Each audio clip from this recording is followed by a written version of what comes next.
Welcome to Strongest Style, a pro wrestling podcast. I am your host, the living legend, Logan Hurston. Or should I say, big time Logan Hurston.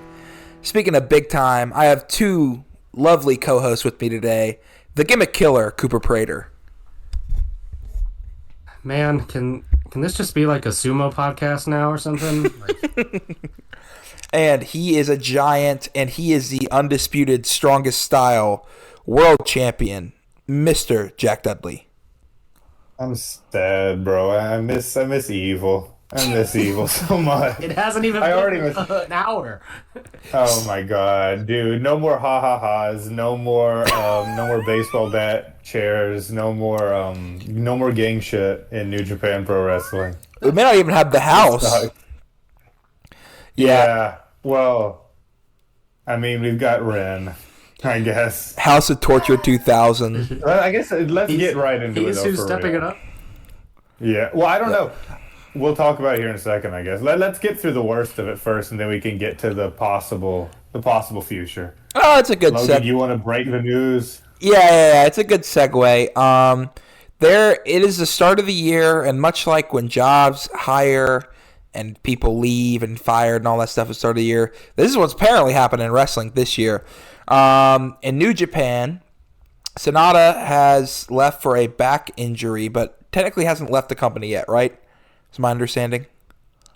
Semana is in a weird... Yeah, he has not been let go. The fact that they were so specific with Evil makes me think that Semana might actually not be going, because they just said he was on indefinite leave, but who knows. He is apparently right now getting an injury healed, and what happens after that is, up in the air still. Well, the bastard himself, Evil, has finally been banished from the realm of Shin Niho Puroresu. He looks like he is going to work with his girlfriend, right? Yes. Well, yes. Yeah. Their relationship is kept very private. Announced yet? Or? No. What? It is official that he is leaving New Japan Pro Wrestling. It was reported by Dirt Sheets, SRS, Wrestling Observer Newsletter, JCast Joel, that he will be leaving for the Federation to go be with his long-term partner, which we don't know all that much about because they keep their stuff so private over there. Io Sky. I mean, it's just, it's sad, I think, to see him go more than anything. Yeah, for sure. I think we all agree. Well, I'll say this. He may not be going to WWE, but I would be shocked if he isn't.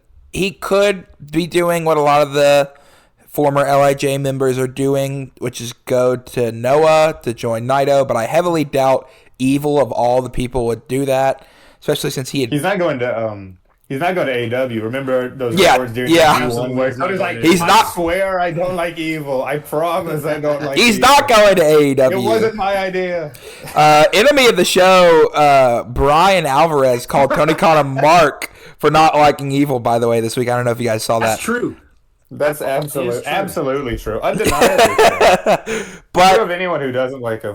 It looks like he's going to the Fed. He may not. Who knows where he's going? But I'd be shocked if he leaves New Japan to go anywhere else, especially because it makes sense he was being with... is rumored to be in a relationship with EO. That would make, He has appeared at WrestleMania to watch it, so... He's a big WWE guy, apparently. He loves WrestleMania. That's why he wrestled Michael Oku, bro. That's why he wrestled Michael Oku, so he can watch the show. Gets a free ticket. But he's leaving. There's still rumors about Finley and Kidd and Drilla and Connors, but there's no confirmation there yet, which makes me think they're at least still in contract negotiations, especially since they already announced Evil.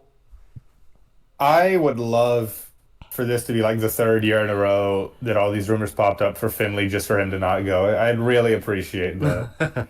It does feel like unlikely with how everything's playing out with Unbound Company, but I mean, who knows? I think probably that Kid and Drilla will stick around and Finley and Connors are leaving. That's just my opinion. I think Kid might be getting some sort of dual contract situation. Don't y'all think it's weird given, like, I was just thinking about this. I know we're mainly here to talk about Evil, but don't y'all think it's weird how often Gabe has shown up on, like, AEW programming without him getting a dual contract already? Yes. A lot of the time, like, it almost makes me think, like, they don't want him. No, I think To be it's... honest. I mean, the dual contract setup is not. I don't, to my memory at least, it's not anything that they've even really brokered with New Japan before. They've. I think the only examples of that so far have been the CMLL guys. I mean, except for That's Takeshita, true. which that's just That was an different, anomaly in and of itself. But yeah, I mean, I think that part of that maybe comes from still testing the waters of how the AEW audience reacts to Gabe. We had probably the biggest sign and tell of what that's going to be with the World's End match against Darby, and which I thought played pretty well. But before then, as part of this kind of Death Rider stuff, he very much was kind of just floating in and out, mostly in tags. He was in the tag at All In this year for the Death Riders.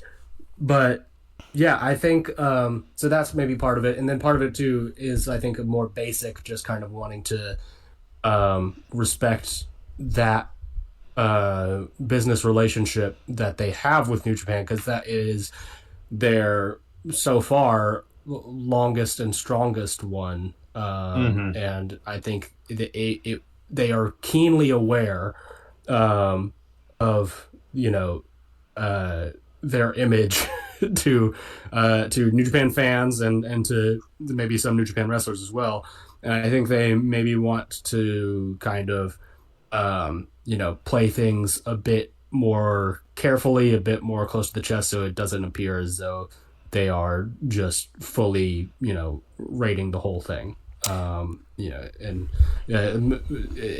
that means that they maybe wait on Gabe for another couple months, then probably that's what they'll do. I think there's a difference too on the CMLL contracts and the New Japan contracts. I don't know CMLL's like how their contract situation is, but we know New Japan is mostly a yearly deal, to the point that Takeshita re-upped his triple contract with New Japan this year. And so it's like, I think if anything, if we get the dual contract, it's going to be him signing to AEW and then signing a yearly with... Like, he would sign the AEW one first because that's more of a long-term deal. Like, he's with AEW for at least 2 years, I think the shortest they've ever done is the 2-year contract.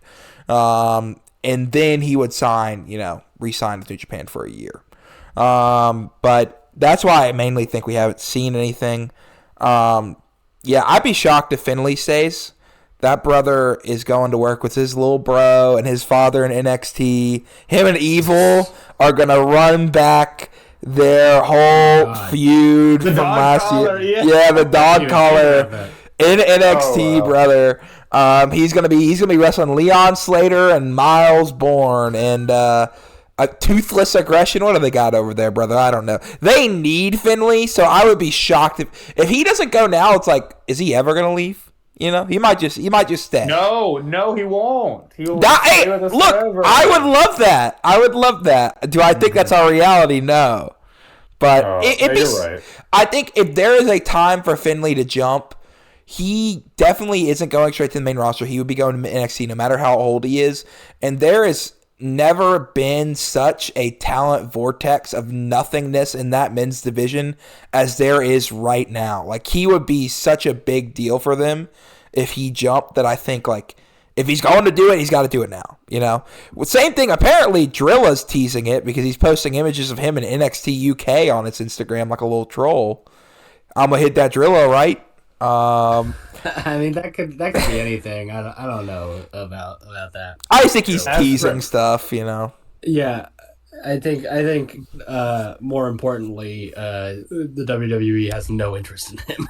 So yeah, they don't even know who he is, man. Yeah, if I had forgot that he was contracted to them in NXT UK. If I had to guess, I think Drilla stays. I think Connors goes to AEW. I think Finley goes to WWE, and I think Gabe gets dual contract because I think Connors, we're being a little rash on Connors. Well, Tekla. Yeah, but I don't think Tony Khan cares anything about him. I mean, it does feel. You forget that Tony Khan just signed Alec Price to a deal, brother. Like, I think Connors is a way better wrestler than Price. That's because Alec Price is apparently boys with MJF. Yeah, and like MJF. And if Tekla wins the Women's World Championship, and that's her dog for real. Boys in the same way that MJF I know this to be true. Well, you heard it. You heard it from MJF. You always need people in Ring of Honor, brother. You gotta realize. But yeah, we don't. Ring of Honor is a dead fucking remote. We're getting a TV show, bro. It's gonna happen. This is the year. Just remind yourself of this, Cooper. Look, I saw that little mock-up that Eric Stevens reposted too. All right, it's not happening.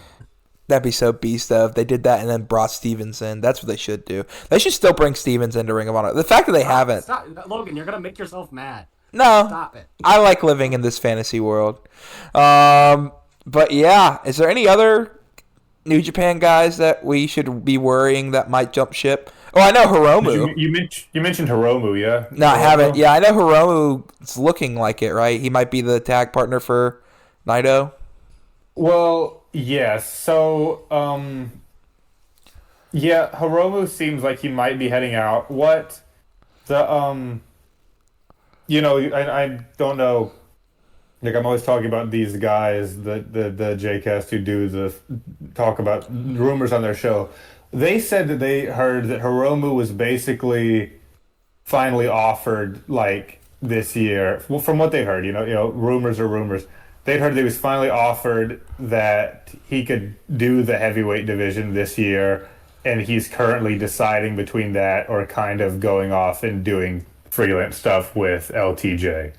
So who knows what'll happen there. I lean towards thinking that he's heading, and I think it's interesting that all this stuff is playing out with the OGs of LIJ after Naito and Bushi already made that decision to leave in May. We've always known that they were a tight-knit group, even after Sonata and Evil split.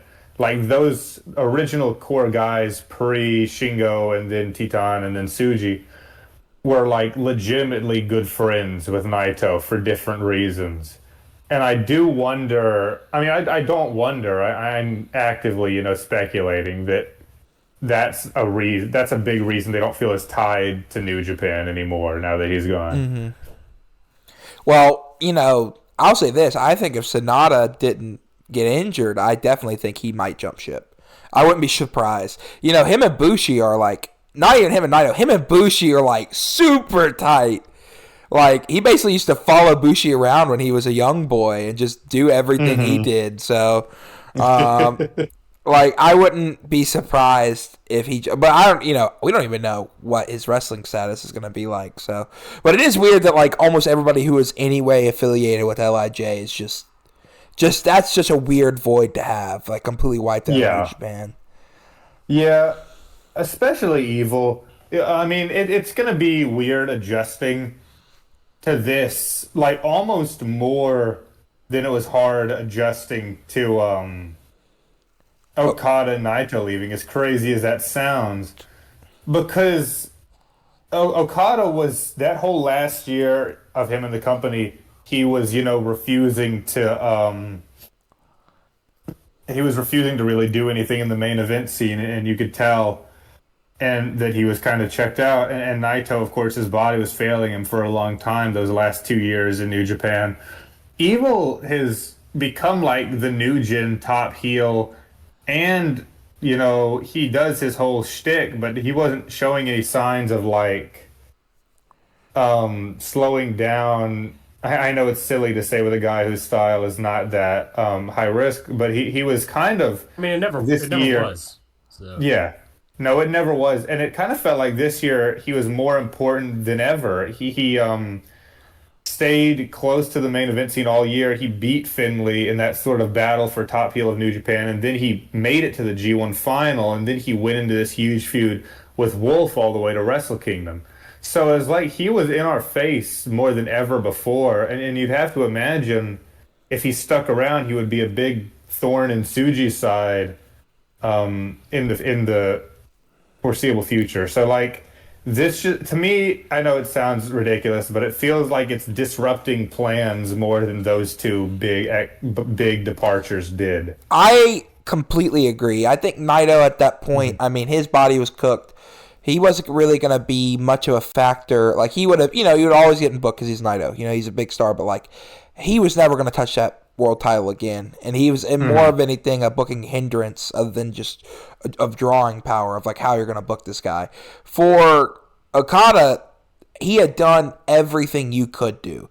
The only thing for Okada to do at that point was, he needed to really start losing to fighting some of the young guys, winning and losing, basically being the ring bearer if he was going to stick around. Then, working through title wins, like and again, he refused to do that. He was so tired of management. With Evil, it's that, and also the factor that I've seen, which I want to see if you know is true or not, as the resident New Japan guy, Jack, is that he was very involved with the day-to-day operations of the dojo. People have been saying that Evil has been, a trainee for the past little while. It started coming out when Wolf was sort of making his way into the scene. Like people started becoming aware of Wolf because people would, like, it started leaking through those sources, that Evil is helping Wolf train, like, constantly for this match, but he's also, like, the trainer now, just in general in Noge Dojo. Him and, like, Nagata have been the guys there for the past little while. So that is it. That does make it strange too. It feels like he really earned, like, the respect of his the previous generation, like Tanahashi and third gen guys. Like, they all seem to have really liked him, and he was sort of becoming involved in all that right before, this news broke. It'll be interesting to see who fills that void. I mean, there's still Nagata there. He is still the head of the Noge Dojo right now. But as for someone like that, that's an important voice to have. And it felt like people pointed to it. Felt like sorry. Oh, I'm sorry. I was just going to speculate about that role. I mean, obviously they have this wealth of older talent to pull from: Nagata, Kojima, Tenzan, like those kinds of dudes.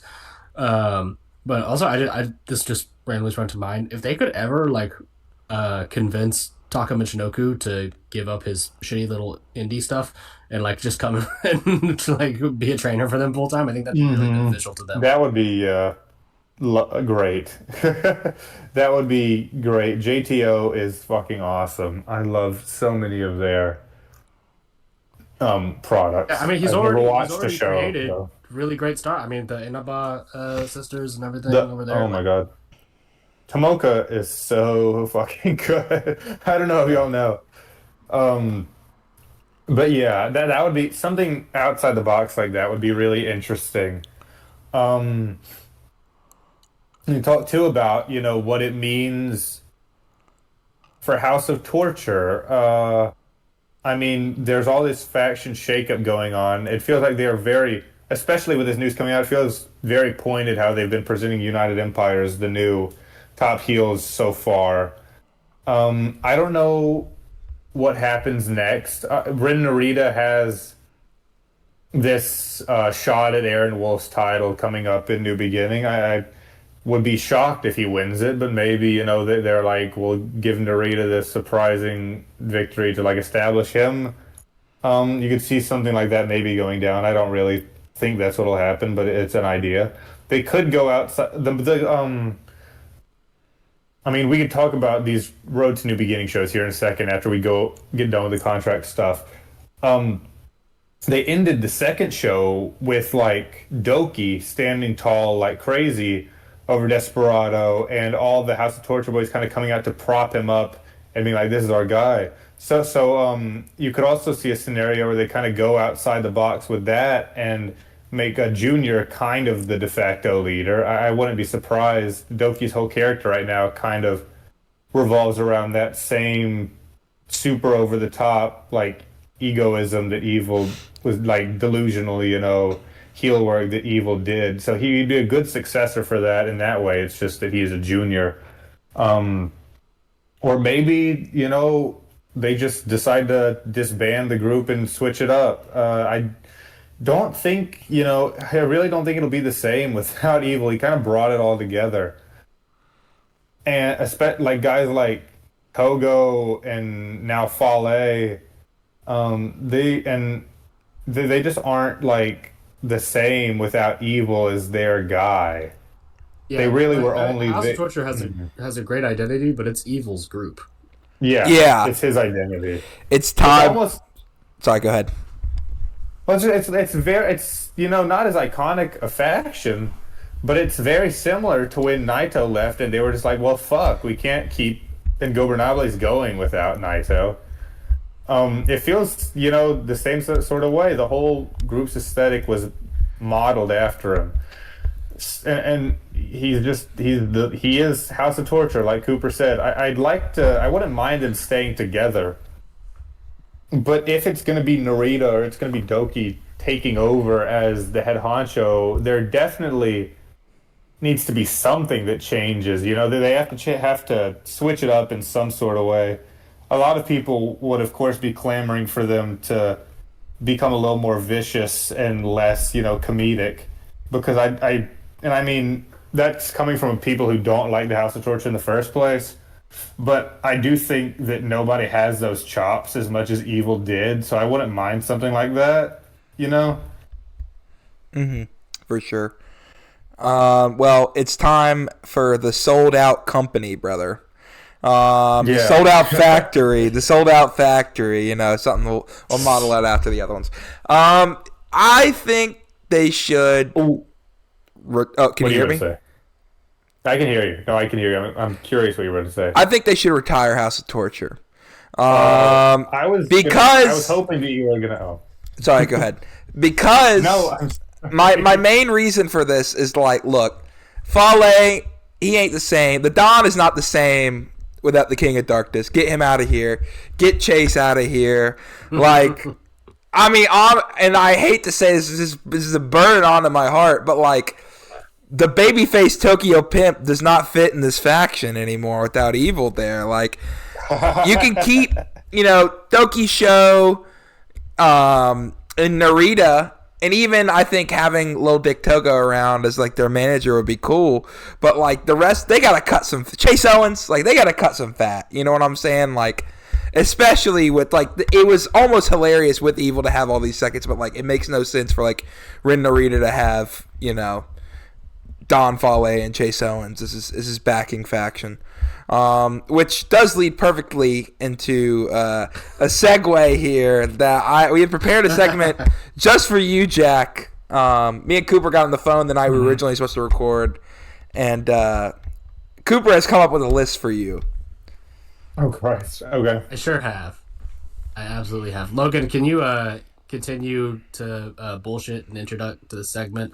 While I count up, while I do some counting real quick. Yeah. Oh, so, do you want me to just explain what we're doing? Basically, me and Cooper were calling, and we were talking about, what you had sent before it was official about Evil and stuff like that. And Cooper was like looking we were looking at the New Japan roster. Specifically, Cooper was. We looked at the AEW roster. We did the same thing. We're not going to talk about that list. That's just for us, though. But we decided Cooper has tallied away with the amount of wrestlers he thinks New Japan should cut immediately, cut ties with, and fire. I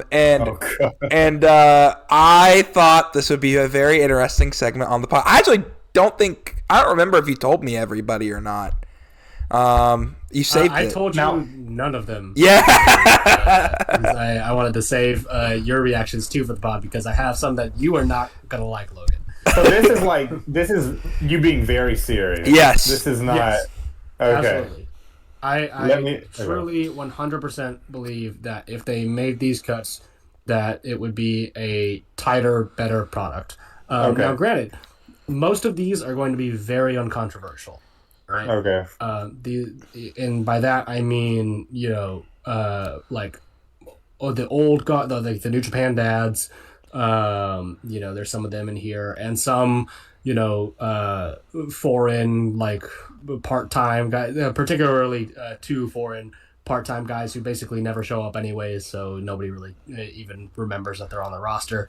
But this is when I was making this list. Basically, who I thought they could realistically cut and be fine with, and now, and by that I mean also, like, I'm not cutting anybody who's, like, currently in the midst of, like, a really important story for them too. So, like, I'm not taking, like, the big names that they're lining up for the title matches and stuff like that, so as much as I might have really, really wanted to for some of these fucks, also, another disclaimer before I just fully get into it, no young lions, because I can't cut somebody who has not even officially had a chance to show me what they can and can't do, even though I just immediately have a bad taste in my mouth of Zane J. I think that that boy can get gone yesterday, whatever, I'll give him a chance, I guess. I have 31 names. Oh man, okay. I'm going to just say them all, and we can get into. So hold your reactions and your tomatoes until I'm done, please. All right. Okay. Starting from the top. Chase Owens. Yeah, sure. Don Fale. El Phantasmo. Abe Kidd. Great Okan. Lee Jackson. Haruki Goto. Hiroshi Tenzan. Mikey Nichols. Satoshi Kojima. Shane Haste, Togi Makabe, Tomoaki Hanma, Toru Yano, Yoshihashi, Yujiro Takahashi, Nick Togo, Hiromu Takahashi, Jado, Shingo Takagi, Jacob Austin Young, the Dangerous J.A.Y., Robbie Eagles, Robbie X, Ryosuke Tsuguchi, Sho, Taiji Ishimori, Taka Michinoku, Tiger Mask, Yoshinobu Kanemaru. Ladies and gentlemen, you have a much better New Japan roster. You are a terrorist. You have a fantastic. Did you say Goto? Roster. Did you say Goto? Not all these old fucks, Logan. Dude, how could you say that about Jado?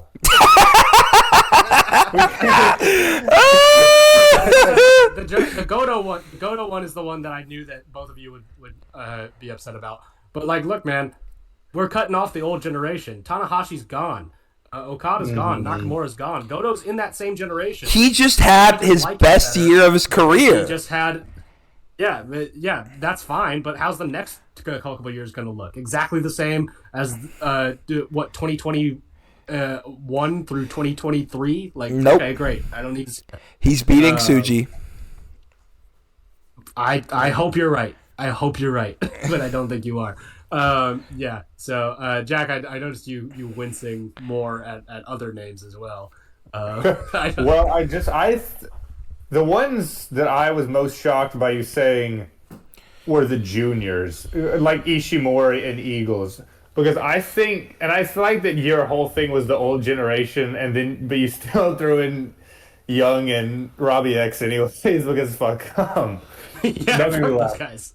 Yeah. No, I think that I love Robbie Eagles. I like him, and I like him feel too. like he has done, like, he has never gotten that main event run enough to where I'm happy keeping him around. And I don't know, I never get tired of Taiji Ishimori somehow, in a way that I do with Desperado and Takahashi. I like him, and I like that he's still wrestling. I agree wholeheartedly with ELP. I'm fucking tired of him and his whole shtick. I want him to get out of my company right now. I knew you would know. So much. I'm so tired of ELP, bro. ELP is so weird because he like End of the DDT. yeah, some shit like that. ELP is so weird because he seems like a guy like Zach who's gotten heavily involved in like New Japan and is not too interested in leaving, but at the same time always seems like he's having the worst day of his life every day that he shows up to work. Just unmotivated. I know. I don't know. It's so strange. Look, a primary driving force also behind this was who is earning their paycheck. Oh, sure. Is Taiji Ishimori earning his paycheck with New Japan Pro Wrestling right now? That is fair way to he has his own show sometimes, you know? Then run his own shows. Actually, everyone that gets to do the produce shows, that's a good barometer for who should be fucking cut. Everyone that has enough clout to be able to do that maybe should be on the chopping block. Despe? I don't think you mentioned Despe. Well, I know, but you're saying for that, I mean, he's close. Dude, it's funny because I remember... Dude, how could you say that about Okan? I'm going through the profiles right now, actually. How could you say that about the Dominator, bro? Yeah, I knew Okan was like gonna be on there. Jesus, because he spoke the truth too. No, Harley no. is one of the most lovable guys on the whole roster. I want to Yeah, give him a bro. hug. He does Dragon Ball poses. Like, what's wrong with you? Yeah. I'm so glad that neither of you have opposed either Shingo Takagi or Toru Yano. Neither of those shocked me from you though. Like, I knew. Like, I'm like, look. We have talked a lot about Shingo, so I'm not going to be mad at you for cutting him. We have talked a lot about Shingo in the group chats. In the group chats. That's ever made it to the show. And Toru Yano, as much as I love him, like, yeah, he's ran his course, you know? Like, I wouldn't be mad about him being cut, you know? He'll have a great run in Noah. Yeah. Oh, yeah. All I'm going to say about Takagi is that you can't feel too bad about Jake putting him on the shelf at these last two shows. just laying it in a little stiffer than usual. I just cannot believe. Sorry, I can't believe. No, it's okay. I can't believe you said Hiroki Goto. Like, I genuinely like that. Like, I had to put my hand over my mouth because I was going to yell at you. I can't believe that Haste and Nichols are still on the roster page. I know they were. They've been gone for a year and a half. Yeah. What are they doing? I know. Dude, they still got the world-class Wrecking Crew on here. Oh, yeah. Also, I didn't count any strong names. No, that's fair. That doesn't exist. That's not real. Mm-hmm. Well, you can't prove to me that this has ever happened. Well, Kanemaru is still fucking good. Kanemaru's still good. Oh well. While doing this segment, I was scrolling through Tokon Shop, and I realized they've given like all of the Young Lions new shirts, and they're all awful. Or some, most of them are. The Aaron Wolf shirt is on it. It's not the one that says the King of, not the one with the New Japan logo in the background, but it is the one with the giant wolf on it. So this one says Wolf Time. Yeah, it says Wolf Time on the back and has the wolf on the front. They're also running a 30% off sale on all Bullet Club stuff to the end of the month because it's final stock. So you can get a Gabe Kidd signed autograph photo for $7. Could you get a Gabe Kid signed Gabe Sama shirt? No, I don't think so. Apparently, they just made a new Evil shirt too. So, oh really? I gotta go check. It's Gold of Darkness. It's like him with like, it's like a voodoo almost one. It looks like a Mardi Gras one, as I would describe it. But yeah. Oh, he's like, it's like a wolf on it. It's for the dome. It's like him taking a gold medal off of a literal wolf. So, take that for what you will. I mean, well, so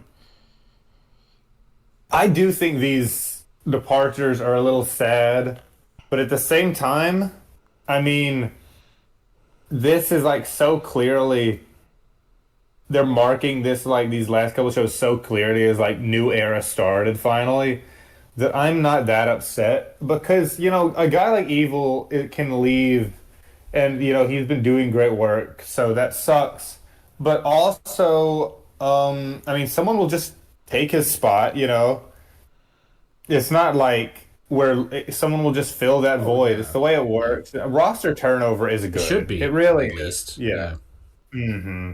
In theory, this could turn into something, really good for who. I mean, I don't think Newman, Jake, whoever the hell, Narita, who wants to step up. And the same for Finley, too. I mean, it's just the mark of change. The only thing I'm worried about is something that we don't care that much about, I guess, on the show. Don't talk about much, but I am thinking like I'm back in 2017, 2018 me thinking like, oh no, he's gonna get so mistreated over there. That's what I'm thinking. Yeah. Oh, it's gonna be awful, bro.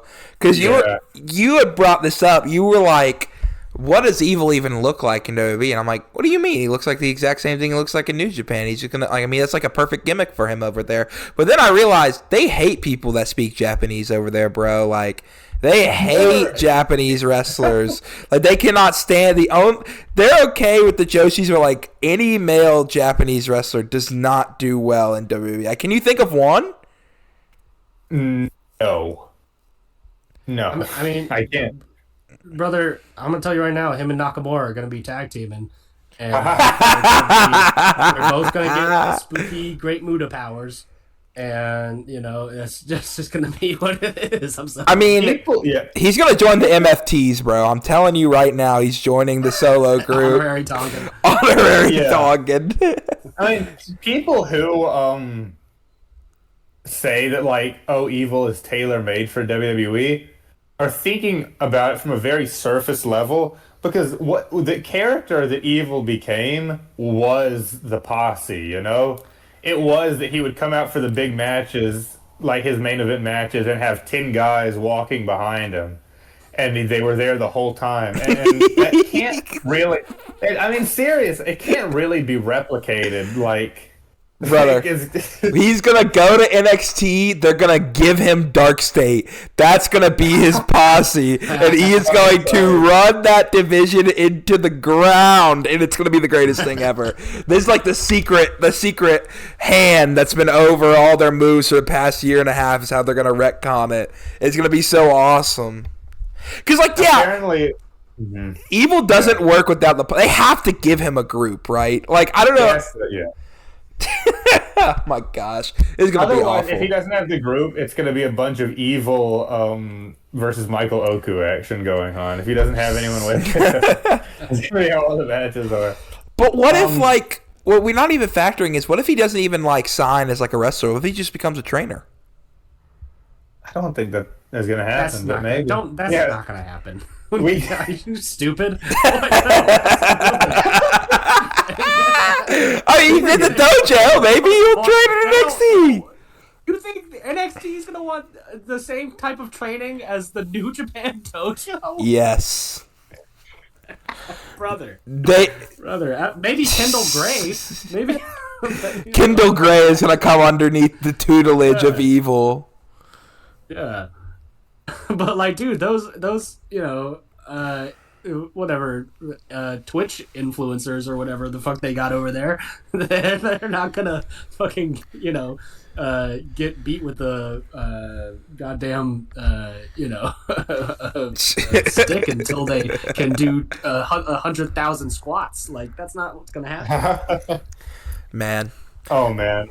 All I know is I want to leave it with, like, in 20 years, if I'm sitting down with my children, who knows what wrestling will look like then, but they're gonna sit down and they're gonna see these T-shirts I've accumulated over the past few years.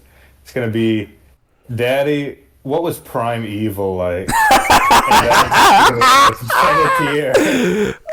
And I'm gonna remember these past 3 years watching New Japan with him at the top. Well, hopefully they do a sale on like all Evil shirts, and you can get like a bunch of them for like 30% off, like they're doing with Bullet Club stuff. They just made an Evil shirt too. It was like the funniest thing for this Wolf match, like literally fresh onto the shop, and it's gonna be on sale like instantly.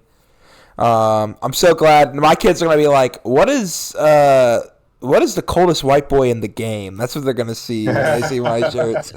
I'll be like, let me tell you about 2025 Gabe Kidd, son. But yeah, let's transition from sad New Japan to sad AEW, because we have our own leavings as of late. Cooper, you wanna lead this one off? Okay. Well, what aspect of things do we want to talk about first? Powerhouse Hobbs. Because it's a sad time in Elite FC. I'm not gonna lie, for a number of reasons. But starting off, last week is when this news broke, after the Maximum Carnage editions of Dynamite and Collision. It was made public at first that, oh, hello there, dog. Hi, lady. Wonderful dog lady has made an appearance. But y'all can't see that yet. Not yet. So yeah, it was after those shows made news through, I think Fightful might have broken this, that Hobbs was going to let his contract expire. That it had been expired actually, and that he was working as a free agent, I believe, for those two shows, and that he was expected to sign with the WWE very, very soon. And sure enough, they were spot on, and he did in fact sign to the Great Satan pretty quickly.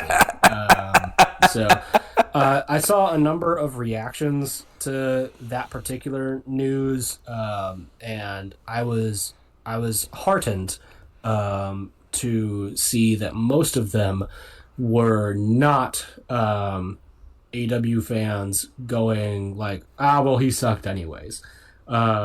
Because if they had said that, then they would be bald-faced liars who have no business making any of their opinions known to anybody else. Powerhouse Hobbs was in no way a bad wrestler, or not even somebody who I think had that AEW had missed the boat on yet. I think that there's still plenty of time to heat him up and to really make him into something substantial. It's just that they kept taking their sweet ass time getting there, and it presumably gets a little annoying when you're an incredible wrestler, just a guy with an amazing presence, and you're in the prime years of your life and your career. Wrestling is a tough business. It takes a lot out of you very, very quickly, and if you don't capitalize on both your prime physical years and your the time when you're creatively most abundant, then you're going to get left behind very quickly, and then you're just going to be a tag guy for the rest of your life. And I completely get from Pop's perspective, not wanting to, wait the clock out on that and to, take a chance, even if it is for the aforementioned Great Satan, who I think everything that they touch turns to black mold. Like you just it's will rot you from the inside out. But whatever. That's I understand. Also, they're the other big game in town, and if he still wants to be featured on television, that's the only option for him. TNA, not a thing at all. Yes, they're on TV now, but it would be such a massive downgrade in status that why even bother? I don't see him being the kind of guy. He's got a family that he seems very committed to here in the States. I don't think he would like to, constantly travel back and forth from Japan or to Mexico or, any other territory like that. So it makes all the sense in the world for him to make the decision that he did. And I don't begrudge him it whatsoever. I am just kind of bummed that a wrestler that I really, really like and that I think had so much potential within the company that I watch the most has decided to leave. And it's a bummer. So. Yeah, it's one of those things that sucks, but it is what happens whenever you have two big companies in America that on both ends, you have talent that will jump from WWE to AEW and vice versa. With Hobbs, I completely understand it. He was somebody that I think his style attributes itself better to WWE in certain ways of like his physique. I think one thing about AEW is you don't see a lot of big guys really get pushed to the top. Yeah, this does not help the perception that if you are a big jacked wrestler, that AEW is not the place for you, which I think is a real shame. I think that they could maybe stand to fix that. For sure. And like my thing too is about Hobbs is I do think he was a very valued member of the roster. I think Tony thought very highly of him and obviously thought he did well by doing the business right. He could have just walked out if his contract expired and appeared in WWE TV as a trios champion, but he wanted to do right by the company. Handled it like a pro. And like again, if he goes to WWE and it doesn't work out, I'm not going to be surprised to see him hop back over to AEW in a couple years. I think he enjoyed his time in AEW. It was just a thing of like he's grown it's the old wrestler adage. I've grown my stock as much as I think I can grow it right now. Let me go to another place and see if I can grow that more. Come back and do. It's the same thing with what Cody did originally. When Cody went to AEW, he grew his stock there, and then now he was able to do what he would have never been able to do in WWE if he wasn't able to do that. And the same thing on both ends. It sucks because obviously it's a wrestler that me and Cooper love, and we never want to see them go to a company that we don't really enjoy watching. But it's a fact of life. You hate. Let it be known in bold letters. Cooper hates WWE. But there is some good news. Aside from the Hobbs stuff, it is signing season. So AEW has signed a bunch of like 20 people. Is it good news, Logan? I like people getting work, Cooper. Was there anyone? I'm trying to think of people that I saw that I was excited about. I'm trying to remember. Okay, they signed some talent off the indies, including obviously, as aforementioned, Alec Price, Jordan Oliver, Lena Cross, who we like. Lena Cross is good. Lena Cross is good. I'm so happy. Maya World and High On, kind of in the last month or so. That was in December. That doesn't count. Jake something, obviously. Yes, Jake Doyle, fantastic choice. Doyle is great, yeah. Jake Doyle. And obviously Andrade kind of, he reassigned. That doesn't count. Is there anybody else that I'm missing other than like that one? Rascals. Oh yeah, the Rascals. They haven't wrestled yet, so they're not in my mind. Oh, the Rascals. I've seen the stuff they were doing in the thing. It's not great. Cooper forgot what the Rascals were, so as soon as he saw them on TV, he was so angry. He's like, what the fuck? Okay. Dude, where's my car? Let's get into it. It's so corny. Hold on. So, look, I had seen the announcement that AEW had signed the Rascals, and I was like, okay, cool. I remember the Rascals. I watched PWG in 2017, okay? And they were all over that shit. And the good thing about PWG, the great thing about PWG, one might say, is that there's not a lot of talking in Pro Wrestling Guerrilla. All right? You pretty much came out, you had your match, you fucked off, all right? And, you know, you can get your character across by your moves or whatever, and they did good moves, the Rascals. Back in those days, it was just Wentz and Xavier. And then they added on folks later. So I never knew, apparently, and maybe they developed this in TNA, or maybe they were like this the whole time and I just didn't know. But apparently Rascals are guys who partake in marijuana and they're in their 30s, but you know they sit in a room together and they smoke weed and they got the munchies. They're eating snacks. And they got chips. They got all kinds of chips. They forget things. You know, it makes you real forgetful, and oh my god, I fucking hate this. This is automatically bottom 5 act in AEW right now. Like I look, dude, it also does not help too with the messiness surrounding like the Trey Miguel situation, the Zachary Wentz situation.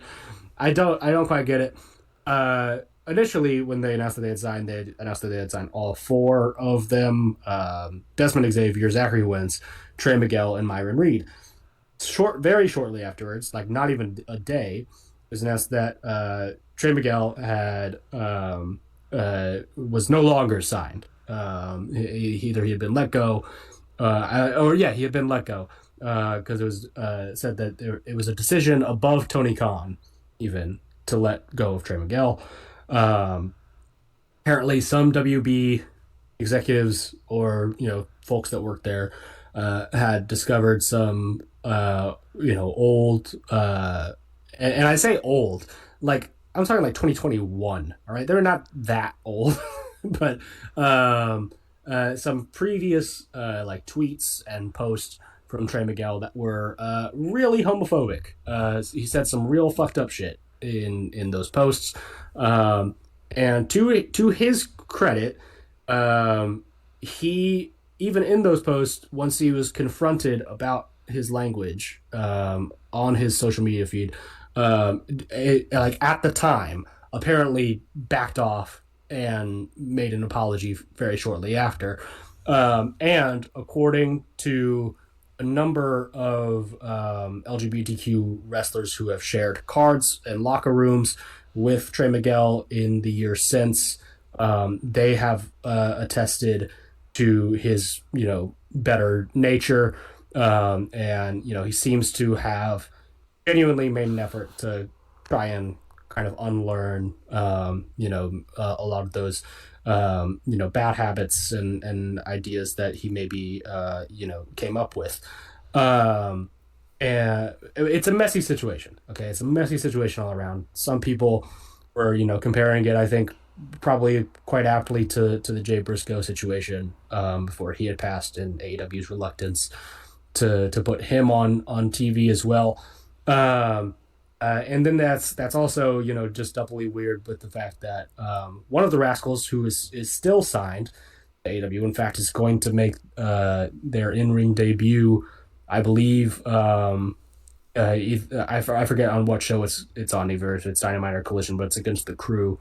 But Zachary Wentz is going to be in that match, and Zachary Wentz was let go from his NXT contract several years ago upon several things, some allegations of domestic violence and some stuff like that. That is, we don't have time necessarily to get into. But also, there was a picture of him where he dressed up like Hitler, and that's just out there. That's, I mean, this was before AI was a thing. That's for sure him, for sure doing a Hitler thing. And he said, it was a joke that got out of context or whatever. I don't even want to begin to get into all of that. It was only so funny because they were so high when he did it. Yeah, probably. One of the underspoken side effects of weed consumption is it makes you more likely to take pictures with a Hitler mustache. It makes you want. Dude, I can't. put on it? Don't clip that. Don't clip that, Logan. Yeah, like, so there's a number of things about the Rascals that I don't like, is basically what I'm trying to say right now. Mm-hmm. And I am conflicted because I do like Myron Reed. He is in the group, and I am very familiar with him from when I would sometimes tap into MLW.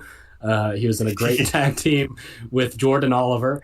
They were called Injustice, and they ruled. They came out to an Eminem instrumental, which I don't know how they have the rights to do. But does he still wear the orange shield vest? Yes. Really? Now I think it's a green. Now I think it's a green shield vest because weed, Right. Oh, sure, yeah. But Myron Reed is a really good wrestler, and I'm very entertained by him. It's just a shame that his friends are such fucking losers, and that I don't care about it. But, anyways, what were we saying? What? New signings. New signings. We were talking about new signings in AEW. And of course, there was the stuff that Cooper's especially upset about, which is Gallus apparently being backstage.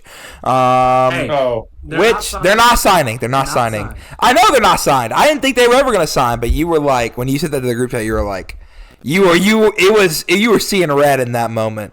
I was in a bad mood recently. Okay. My God. Which do we want to talk about that? It's just been we can also. I mean, it's just been tough for people who care about morals. Me and Cooper discussed this for like an hour on Wednesday, so it is up to Cooper if he wants to talk about it or not. I talked about him with it down at when we went to see Basket Case. When we were having drinks before a movie, me and Jack were talking about it. Maybe that's what we should talk about after his Basket Case review. Hey, I am 100% down for that. Okay. I don't think we need to get into all of it quite yet. The Gallus thing, I'm gonna hit these ducks in a row right as they came to me. The Gallus thing, they were backstage at Dynamite. Yes, they are not signed. I don't think they ever will be signed. It's just that this particular set of Dynamite and Collision tapings were really rough because Orlando is Wrestler Central, and a lot of also by happenstance of being Wrestler Central, it's also Bad Wrestler Central, and so a lot of bad wrestlers were at these Dynamite and Collision tapings. So that's about the long and short of it. As it relates to Gallus. Also, with how cursed Orlando is and how many bad wrestlers live in Orlando. That same day. Oh my God. Past Wednesday. Before Dynamite, presumably, former AEW World... former AEW World Heavyweight Champion, Hangman Adam Page, took a picture with it's Marty Scurll, all right? And Marty Scurll For those who don't know, which apparently there's a lot more of now, by the way. There's a lot more people who just don't know who Marty's Girl is. Which is good, bro. That's yeah. somewhat good. Yes. Thankfully, until today, he had been relegated to the dustbin of wrestling history, saved only for people who decided to rewatch Wrestle Kingdom 12. Because they heard about how good the final stretch of that show was. But so Marty's Girl, for those not in the know, was a British wrestler, got very, very popular in the late 2010s. In Ring of Honor, PWG, New Japan, was in the Bullet Club, was in the Elite, was in Being the Elite, the YouTube series quite heavily. And I'll admit it, I was kind of a Marty Scurll fan during those years. He had this villain aesthetic thing with like a plague doctor mask and everything, and little me who thought the Bullet Club's whole kind of aesthetic was kind of cool. I was like, yeah, sure, whatever. So then flash forward like 2020, I believe, and the speaking out movement happens in wrestling, in which a number of wrestlers get accused of really serious sexual misconduct. Marty Scurll being one of them, and his case is pretty particularly bad. We're not going to talk about specifically what it is, but it involved a person that was underage, and he was pretty promptly exiled from mainstream wrestling. I'll put it that way.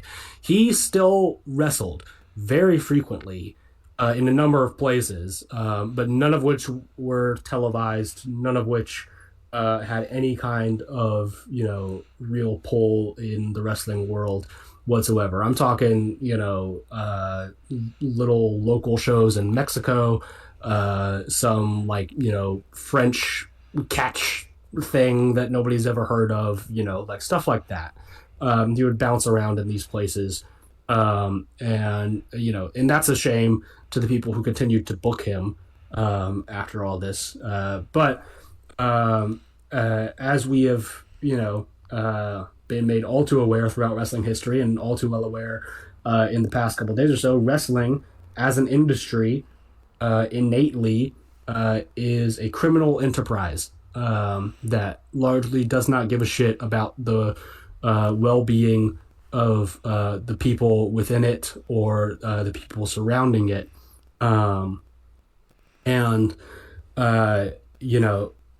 Wrestling is such a, you hear this all the time. It's a boys club, it's a fraternity, it's whatever, that the only people who understand wrestlers are other wrestlers.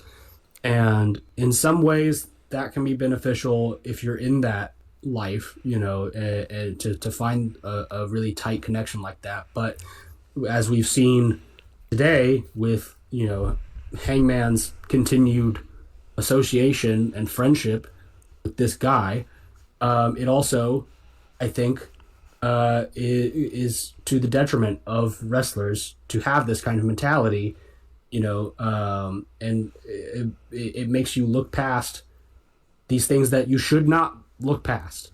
And not only that, but also, Hangman Page doesn't have an Instagram or a Twitter, but he is online. He's on Blue Sky a little bit. I don't know if Hangman Page wanted a photo of him with his sexual harasser, sexual misconductor friend floating around out there. I'm assuming maybe he didn't, and maybe just wanted it to keep it between them. But maybe that's infantilizing of me to assume that. But assuming that that's the case, if Marty just shared that apropos of nothing, hey, guess what, Hangman? Your friend is also a bad friend to you too. You know, so maybe don't associate with this person whatsoever. He's Adam Page is a dumb fuck, a dumbass. If he to use his own phrase against him, he has tampered my fandom of him. I know he has tampered the fandom of him by a number of people, many of which, by the way, are women, make up a large portion of the Hangman Adam Page fan base. So maybe read the room there, Adam, or fucking Stephen Walls. But you know, like it's just such a indictment, not just on him, although it is an indictment on him, but it's an indictment really on professional wrestling as it exists. Because Adam Page is not the only problem here. Like he is the tip of the iceberg, and he's just the one who's been made public about this now. For anybody listening here, do not look up Marty Scurll's followers list on his Instagram page, because you will find basically every professional wrestler signed to WWE and AEW. Like that's just like so many of those guys still follow him and still regularly interact with his posts, still like it all the time. Any picture that he puts up, any video that he puts up.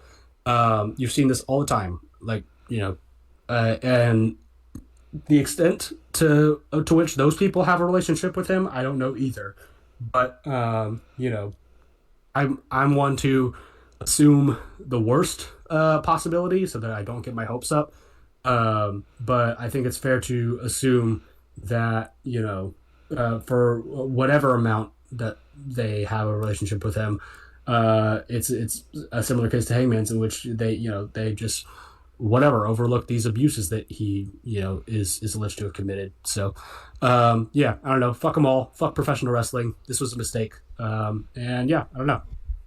No, I think that's I can understand you being so heated, you know, with a wrestler who you care about so much. I think it's important to point out, you know, the context here of a guy who is at the forefront of AEW and is known to have a fan base that skews progressive and can't has a lot of outspoken female fans for that reason. It is kind of, you know, it's gross, and people miss the nuance of these sorts of things, you know, when they just say stuff like when this kind of stuff happens, you see a lot of people like, hey, you know, I'm friends with friendship is a weird thing, like I'm friends with, you know, people who I disagree on with certain actions. And that's the thing too. Yeah, I mean that's Mm-hmm. I think I'm assuming at what point you're about to get here, but yeah, like that's I've seen some of that too, and yes, like I would like to think that, you know, I would cut away a person like that even if they were my friend for a very long time. Mm-hmm. But the scary truth is that nobody knows unless you're in that situation. Yeah. You know, you should. It is the right thing to do. But many people fail to do the right thing every single day. So yes, that's true, Cooper. What I was going to say too is, like, even if you believe that, and I don't, you know, I agree with you, really, I do, but I don't like to fault people for thinking things like that. I can understand that point of view. What the thing is, though, is that when you do something like this, like, it's one thing to keep it to yourself, and you might be right about it being done against Paige's consent, but it's a different thing altogether to let it be known. When you're in the position like Adam Page, when you're in a position like Adam Page, you know, he's not even like some guy. He's not even a curtain jerking guy. He's practically a founder of the goddamn company. He's a face of the company, and it's just it's such a nasty thing to have out there, to have known. And I mean, people have assumed this about the elite guys for years, rightfully so, probably. But it becomes different. It becomes totally different when when you're putting your face beside that face and you're Zack Sabre signing Jr.'s off. not said anything. No, Uh, no. Hmm. they were tag team partners for a Yeah, very long time. yeah. Who knows? It's just yeah, like it's plausible deniability, and that's just it's something that is a good thing to keep in mind when you are a public facing figure for a global wrestling company. At the very least, yeah. At that Cracker Barrel, at the very least, Adam it should have, aside from fully removing himself from the situation, but since he was already in that situation, the very least he could have done is say, "Hey, Marty, let's not take a picture. You know how my Yeah, buddy. yeah, it's that easy. It's That's that's like the dumbest thing of all time. Why do you think the guy is taking the picture in the first place, bro? Like, why do you? Just the whole situation stupid. Wrestlers suck. I don't care. Let's. It's just awful. It sucks. How are you that dumb? How are you that dumb that you're like, oh yes, let me pose with a picture? Look, and they fall on their heads for a living. That's true. That's true. I forget that sometimes. But yeah, it's just whatever. Whatever. That's all I gotta say. We have addressed the elephant. It's gross. I'm still gonna watch AEW. I'm still gonna comment on AEW. mm-hmm. But just have that in the back of your minds, audience, when I talk about these things, that I have these feelings also in the back of my mind. So there you go. Mm-hmm. Yeah. Yeah. Yeah. Okay, getting back on track. CMLL? Sure, CMLL. let's CMLL. Let's go to a place where nobody's bad. Right. They don't have internet in Mexico. Yeah. By the way, if I see another fucking they don't have it, I'm gonna strangle you. You never say they don't have internet. Oh my god. Yeah. No. Consejo Mundial de Lucha Libre, the home of true, honest to goodness professional wrestling. Arena Mexico is where professional wrestling lives. They recently had a big stretch of shows, a series they called Fin de Semana Internacional, or International Weekend. And the big pull for these shows was they were bringing in a lot of folks from AEW, their big other promotional partner.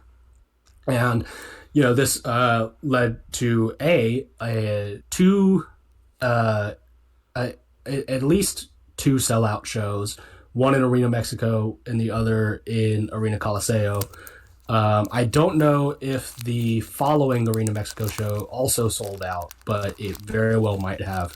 So that's what that led to. And also it led to some AEW fans, such as myself, tuning into CMLL. And I've watched some CMLL shows before. I've really liked their product every time I have, and I'm going to try to make a really active effort this year to get more into CMLL and to make it a more regular part of my particular wrestling diet, because I've loved everything that I've seen from them. So I watched these shows. They did a Arena Mexico show on Friday, Arena Coliseo on Saturday, and then back to Arena Mexico on Sunday. I did not watch the second Arena Mexico show. I just watched the first two. And I really loved these. This was by far and away the best professional wrestling that I watched this week, and I just want to tell you guys a little bit about it. So there was also some controversy in these, by the way, mostly coming from some longtime CMLL fans. The AEW contingent that they brought over for these shows, did largely go over in their matches, and I saw some CMLL fans being quite upset about that, which is understandable, but also like at the end of the day, CMLL books these shows, so maybe take it up with them. But yeah, the first Arena Mexico show, which happened on Friday. Mm-hmm. I'm gonna do a quick little rundown here. Opened up with a pretty standard, Arena Mexico opener. These are almost never anything like, blow away match of the year contender wise. But they're really fun. They serve their purpose. They just get the crowd kind of heated up. But it was El Hijo del Pantera and Magia Blanca versus El Coyote and Polvora. I didn't really have anything from this other than that I just love El Coyote. Guys are unaware. I've never seen El Coyote before. He's great. He will just bite his opponent's foot sometimes, and he did it here. Oh wow! And so that's the El Coyote experience for you. He's been on these kind of curtain jerker tags before for them, but I want to see him more. Then we got our first and only best 2 out of 3 falls match on the night. This was also quite different because usually CMLL shows are just chock full of 2 out of 3 falls matches, but this one was the only one for this international weekend, or for this particular show. It was the team of Los Herederos, which is El Cobarde, Felino Jr., and Io del Stuco Jr., versus Los Viajeros del Espacio, Futuro, Maxstar, and Valiente Jr. And the Futuro, Maxstar, Valiente Jr. team, which were the Technicos in this situation, came out with none other than the monkey, the myth, the legend, Emonito. And oh God, that's worth the price of admission alone. Don't let Shingo after. Sorry. It all comes back around. You just heard me. I heard monkey. I was like, oh Christ.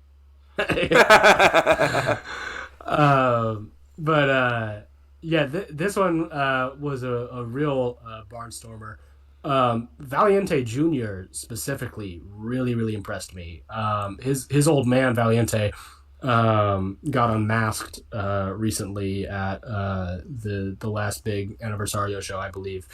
And he's been just a stalwart there forever, and his kid is pretty cool.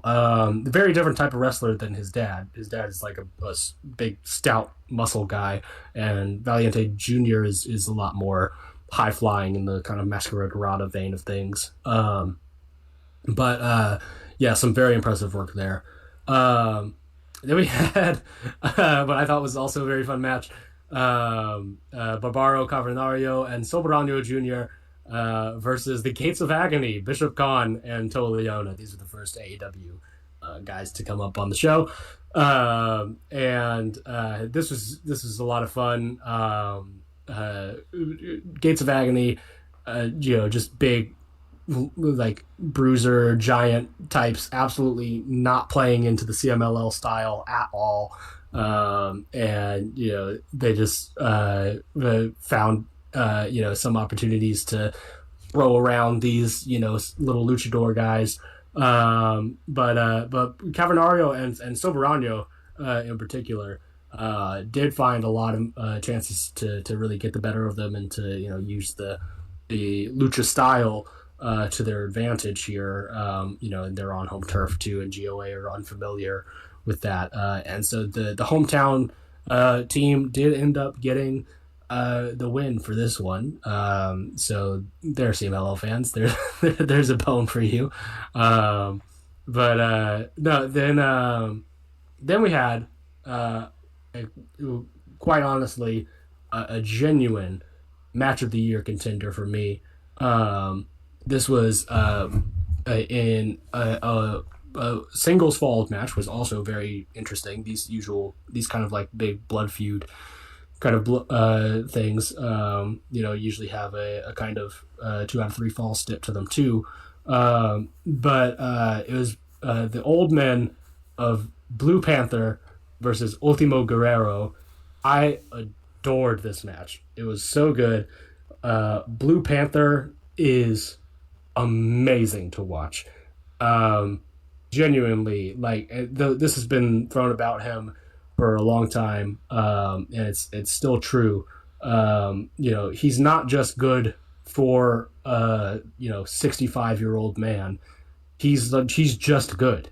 Like, that's it. Like, and like he really throws himself into a lot of the stuff here. He's doing top rope Hurricane Ranas.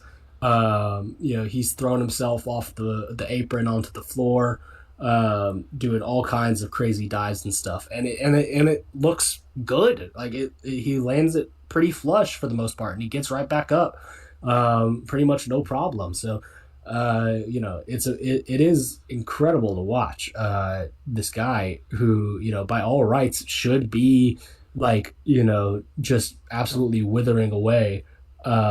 Really, get this kind of second wind in him. And he's moving around like a man half his age, quite literally.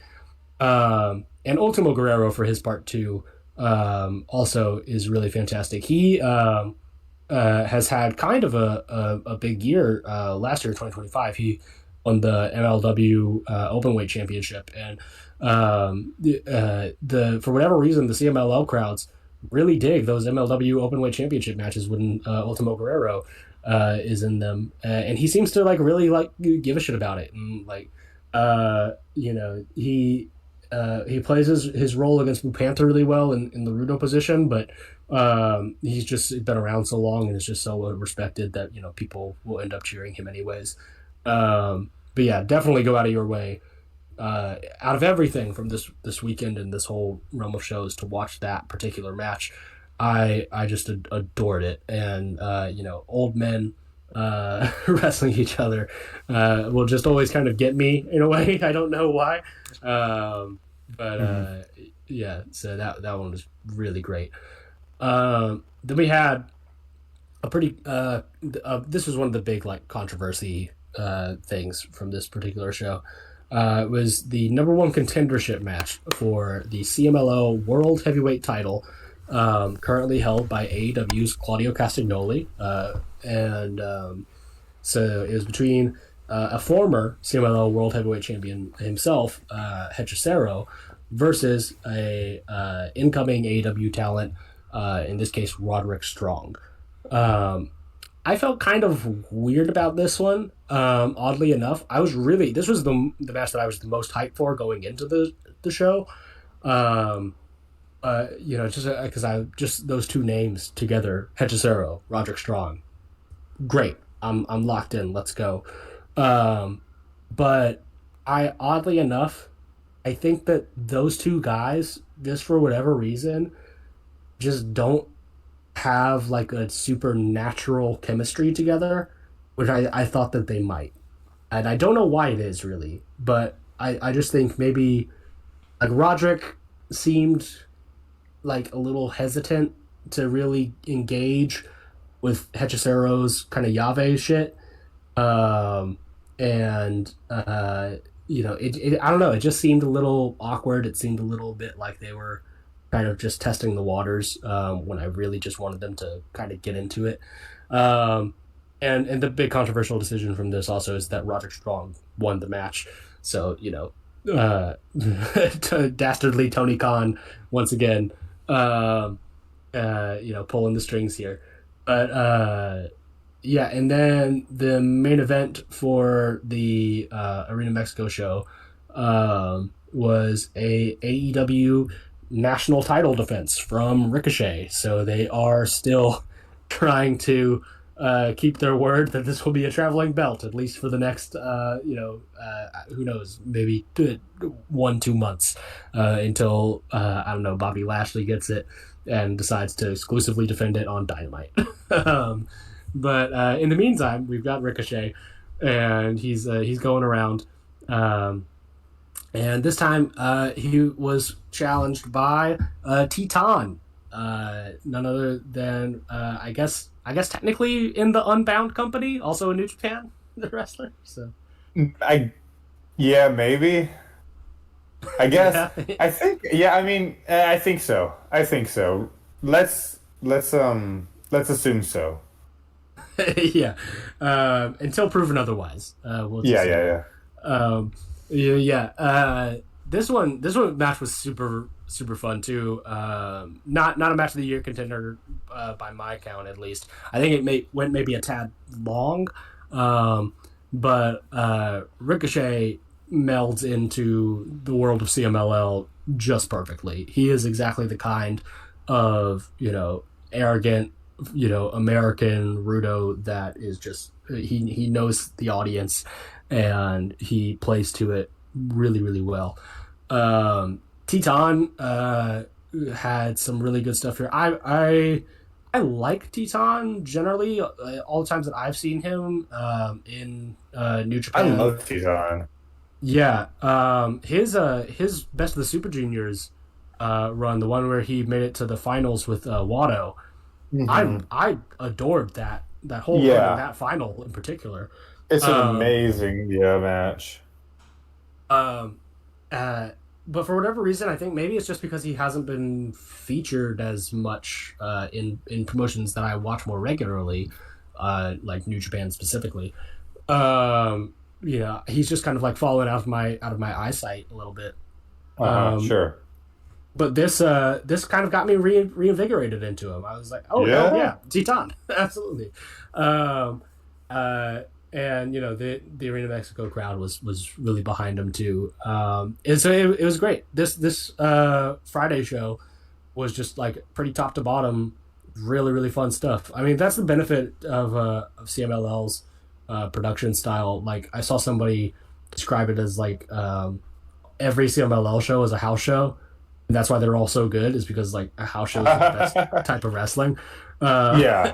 It's, They and are very much playing to the crowd like that. yes, and I wholeheartedly agreed with that. It was just a fun time. It's like just sit on. I like it's how professional wrestling's meant to be watched. You just tune in and plug out for a little bit. I totally get that. Yeah. And I also then did want to talk about the Arena Coliseo show a little bit because that was Oh, sure, interesting go in ahead. its own way. So that one, I didn't watch every match, but the ones that I did were I thought pretty interesting. I did watch the two out of three falls from there too, between some homegrown talent there as well. The team of Los Cavaleros, Calavera Junior 1 and Calavera Junior 2, and Los Gemelos Diablos, Gemelo Diablo 1 and Gemelo Diablo 2. That was pretty, once again, bog standard kind of opener tag stuff, even though it wasn't the opener.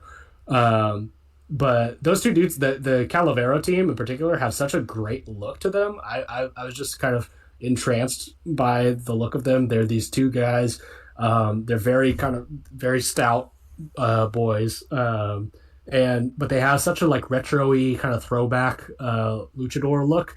It's like just black singlets and gold masks. Like they look like a Ramses, if anybody's ever seen Nacho. From Yeah. That's a great show. Like that kind of Good mask too. Yeah, it's great. But yeah, they and so they do like big power moves and stuff. It was just a pretty easy match. Then on this Arena Coliseo show, they had a Ring of Honor Pure title match with defending champion Lee Moriarty going up against Jelwa. Now, Lee and Jelwa have faced each other before, I believe, at was it? It was either Action Dean when they were in the ECW arena, or maybe they did it on an ROH show too. I forget which one it was, but they have had at least one match before that I have seen. And Joa is also very a throwbacky kind of lucha wrestler. He's got this like sort of two-tone trunks with the underwear on the outside. He comes out with a cape, and he has this really beautiful kind of ornate sort of silver mask that he wears. I've really loved Joa in the stuff that I've seen him in outside of Ring of Honor. But I was a little I really liked that first match that they had for the pure title. Lee Moriarty's pure title reign has just been kind of a whole mixture of feelings for me. On one hand, when he really locks it in, those matches can be really compelling and really great. But I think Lee Moriarty has a tendency that a lot of technical wrestlers these days have, and it's not just a him thing. Like Zack Sabre Jr. does this, Jonathan Gresham does this a lot, where his matches can often just kind of devolve into, to use a phrase from MMA, grapple fuck kind of stuff. It's just sort of like it's constant movement, but it doesn't ever feel like super motivated. And that's kind of what I felt this fell into the trap of. So I was not as big on this match as I was the previous one. It's still good, I guess, like in a technical level, but I just didn't really connect to it all that much. But they told a pretty basic sort of like pure title match story with, the rope breaks. And eventually Joa runs out of his rope breaks and gets trapped in the ropes for a submission in which he can't do anything but just surrender. And so Lee retains his title. Mm. Roderick Strong also worked on this show again against Defunto. I love Defunto. Oh my God, I'm so glad you said that. No, he's one of the better guys I've seen on that roster. He's always on, man. Yes. Great Rudo. For those who don't know, he was part of the Galeon Fantasma faction with Zandokan Jr., and whether they're like ghost pirates, and Defunto specifically is like a literal corpse. Like he is like that's his mask and his getup and everything is very skeletal. But the way that he wrestles is just so weird. Like he's just a weird guy. And so I liked this match way more than the Hechicero match that Roddy had in Arena Mexico, just because like you have this like technical, like, perfect, the perfect wrestler in Roddy Strong, a man who is more machine than man, going up against this little freak that he's just trying to figure out. Defunto's constantly just trying to, find tricky ways to surprise Roderick. Right. Even if he doesn't, get over in the end, but the process was fun to watch. So I really loved that one. Then we had a pretty killer trios with Los Hermanos Chavez, the team of Angel de Oro and Niebla Roja, the current New Japan Strong Tag Team Champions. Yes. Of course I know. I'm sorry, go ahead. I just said, of course I know. They one of the more prestigious titles in our entire repertoire. I don't know if they're going to make it onto the next US show. Some would say the most prestigious. Mm-hmm. Niebla Roja remembered that he is one half of the most prestigious tag team champions in the world. Angel de Oro, however, forgot his belt at home. So, are you serious? Yeah. Oh, that's funny. I don't think Ishii come out with his in like half a year. Yeah, nobody cares. But yeah, so Los Hermanos Chavez teamed up with Volador Jr. To take on the Demand, the full trio of Gates of Agony and Ricochet. It was super fun. I thought. Wait, I thought that was kinda... the crew. Who is the crew? Oh, the crew is Leo Rush and Action Andretti. That's their like little. Yeah, I know. I'm sorry. I thought when you said that, I was like, oh, that sounds like Ricochet's group. I did not know. I don't think I've ever heard the name The Demand before. All right.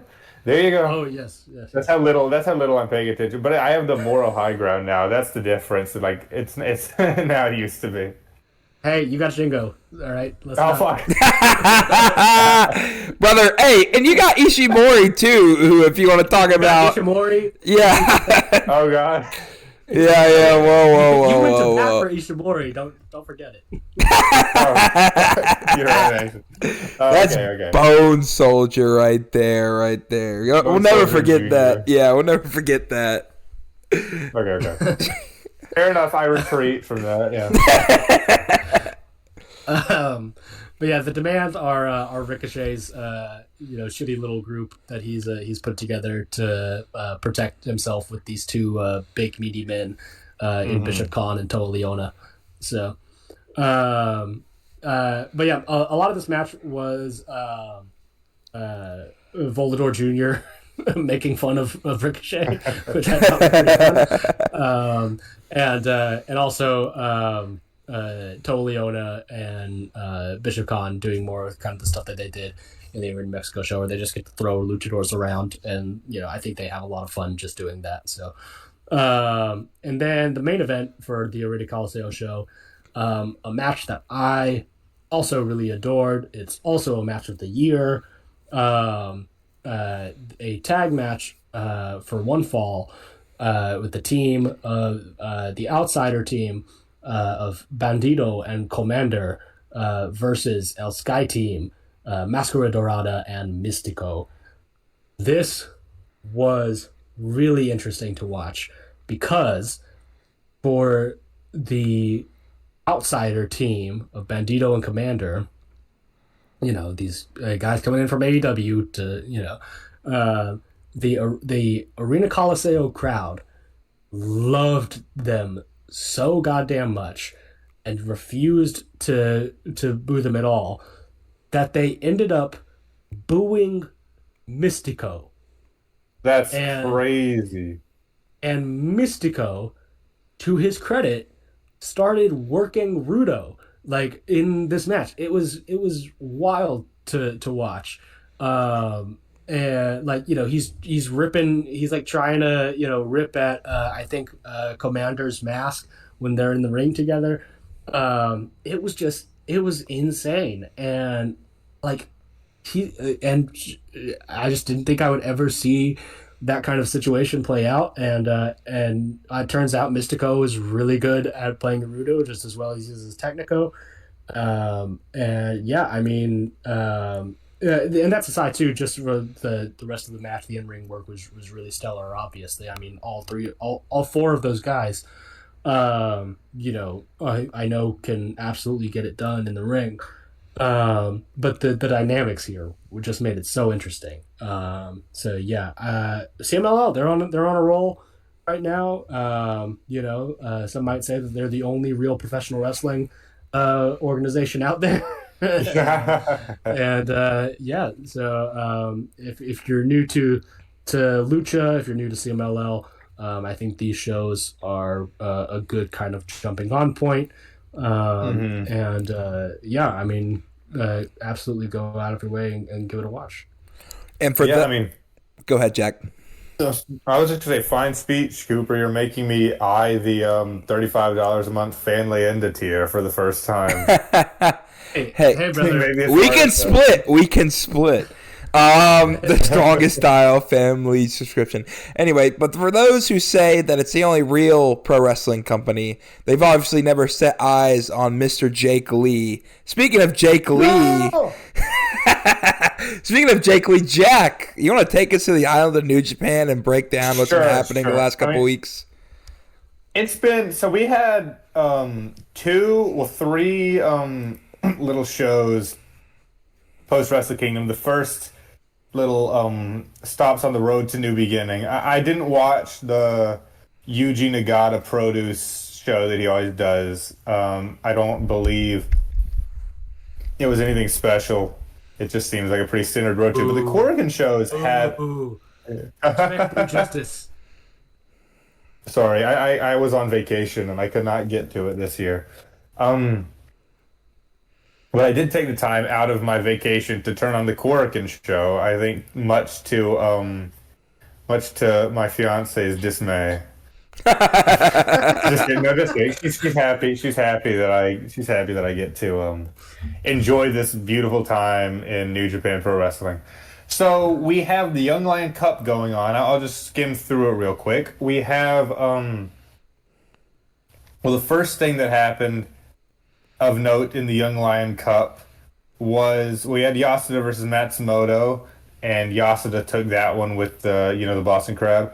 Then we go on to our next match, Daiki Nagai versus Zane J, which is a pretty, honestly, heated match for the first 5 minutes or so. They're laying their strikes in. They both clearly know their stuff. And then, who else comes out than the little shitheel Callum Newman? Oh my God. Who decides to get in young Zane J's head a little bit, hands him a chair, convinces him to wallop Daiki Nagai right across the head with it, and walk out as the United Empire's new Young Lion rather than continuing to work for the Noge Dojo any longer. I hear Cooper being a little annoyed with this. I liked that there was an angle to kick off the Young Lion Cup. It made it feel important. It made it feel exciting. And I've liked this gimmick these past few years of the UE having their own young boy. I liked it when it was Newman, and then I liked it when it was Dangerous J. So I don't mind them picking up another. And I mean, Zane is fine. He's got a good physique. He came from the cursed LA Dojo. So I mean, or the New Japan Academy now. So I mean, who knows how far he can really go? But I thought it was a cool way to kick off this show.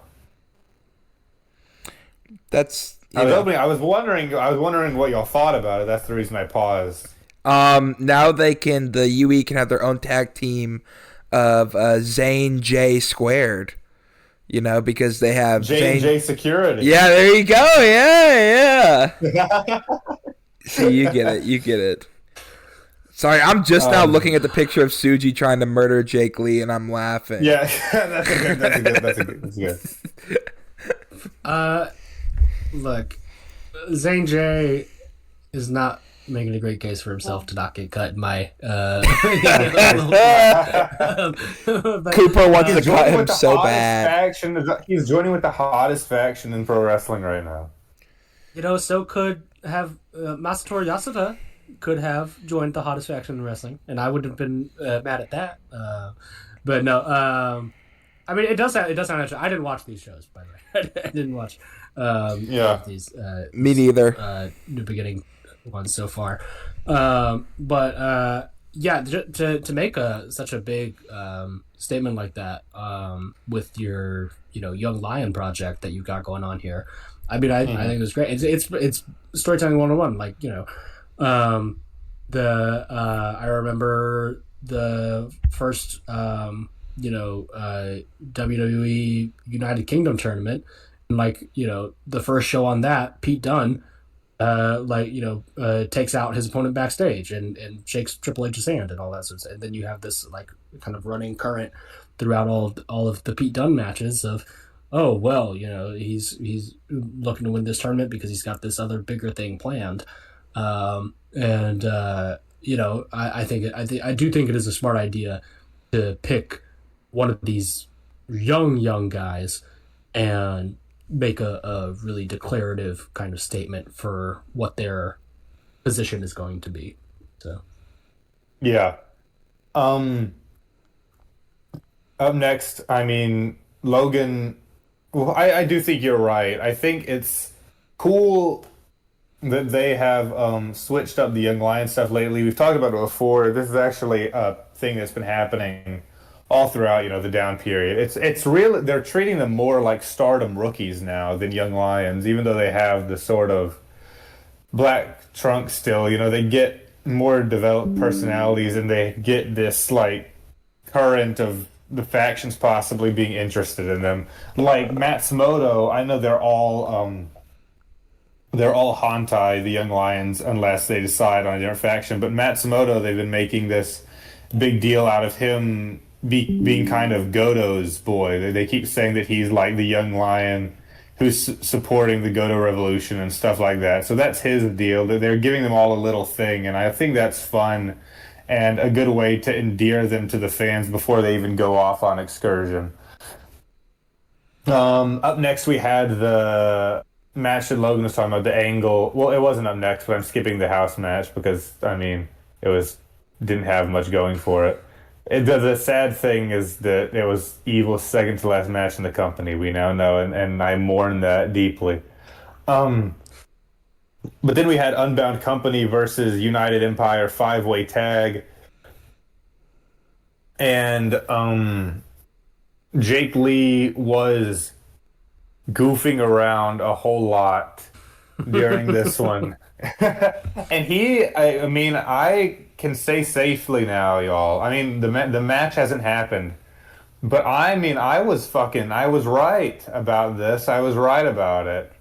He is very good at getting over with the character stuff, at the very least. People are liking it. I think so what ends up happening is that Tsuji, after this match, which I can't remember who fucking won. Jesus. So I know Empire won. I can't remember who got a pin, but I guess it doesn't matter that much. What is important is that after the match, Tsuji kind of begs. He's like, "I'm not giving you a title shot. I want to hear you explain yourself." This has been his thing since the feud started. He wants Lee to speak for himself, explain why he's joining United Empire, explain why he's coming for the title. And Lee feigns giving him an answer. He takes the mic, and then he throws it up and locks Tsuji in this guillotine choke, Reigns, early Bloodline Reigns style, if y'all remember. And he holds it for a very long time. And I know this sounds silly for Jake, that who's doing all this, goofy Ozawa-inspired shit lately. But they actually, these two Korakuen shows, they made him genuinely kind of menacing, because he does take Tsuji down to, he knocks him out, with the guillotine, and he lays the title on him, and then just walks away, walks over the top rope, because he's a taller guy, and then walks to the back and continues to not speak for one night longer. And it's kind of scary. I'll get more onto that later with the second show. And then we had two singles matches for the junior tag match that was happening the next night: Fujita versus Sho and Eagles versus Kanemaru. They were whatever. Never open weight 6-man. Hartley, Oiwa, and Zack Sabre Jr. versus Oleg, Yoshihashi, and Goto. Bar Shimon picked up the titles. This match was really good. It's exactly what you want out of the Never 6-mans. It's just everyone getting their moves in and high tension and throwing bombs, It was really, really very exciting. And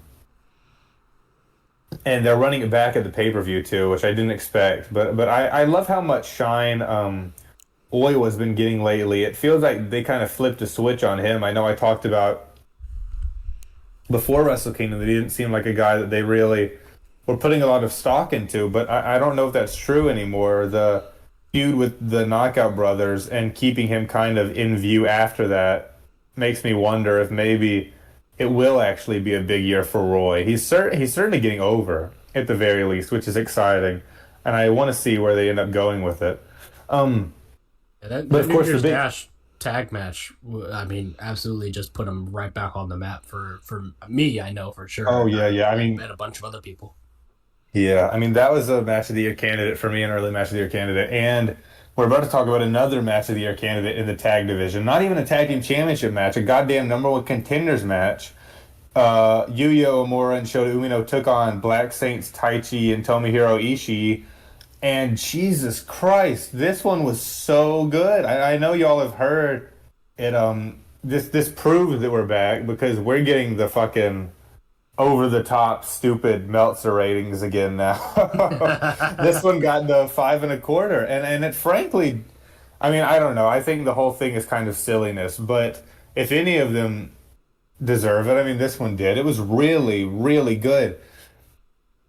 Taichi and Ishii played their roles perfect. I mean, the match was paced perfectly to start. Like the best thing about like the classic, super fucking long New Japan main events. This one went like 35 minutes. They never feel that long. Because I mean, it felt like when the match really started to ramp up was maybe like 15 minutes in, and I was like, oh shit, this is crazy. And then it just keeps that tension going for so long. It draws it out of you for so long, and you never get tired of it. It's just, oh man, I loved this one.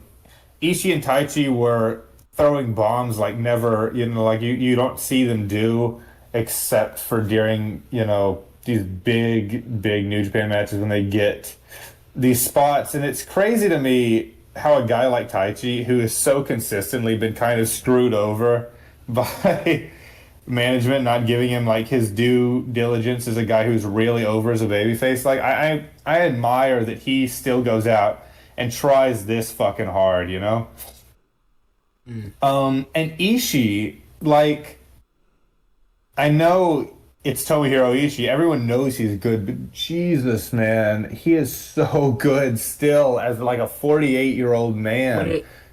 When it feels like he's about to cross over that line into, like the territory that, I know some folks feel like, maybe Tanahashi got into a little bit later, or Minoru Suzuki maybe got into a little bit later. He whenever it feels like Ishii is almost about to hit that wall, he just barrels right through it and shows you once again that no, he's still got it. He's still.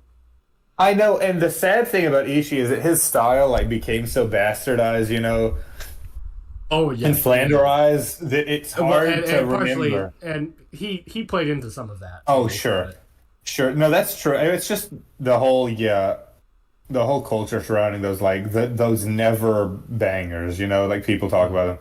But it's just easy to forget thinking of like the way that sort of style goes when people aren't giving it their all. It's easy to forget how fucking hard it can hit when they're on. And Shota was really trying to match that. And that's when Umino's at his best, is when he's trying to be a more hard-hitting guy. He's got that for him, even if he doesn't have the character stuff all the time. And Yuya was getting his shit in too. It was just very exciting. The best part of the match was the Knockout Brothers were on commentary for the whole thing.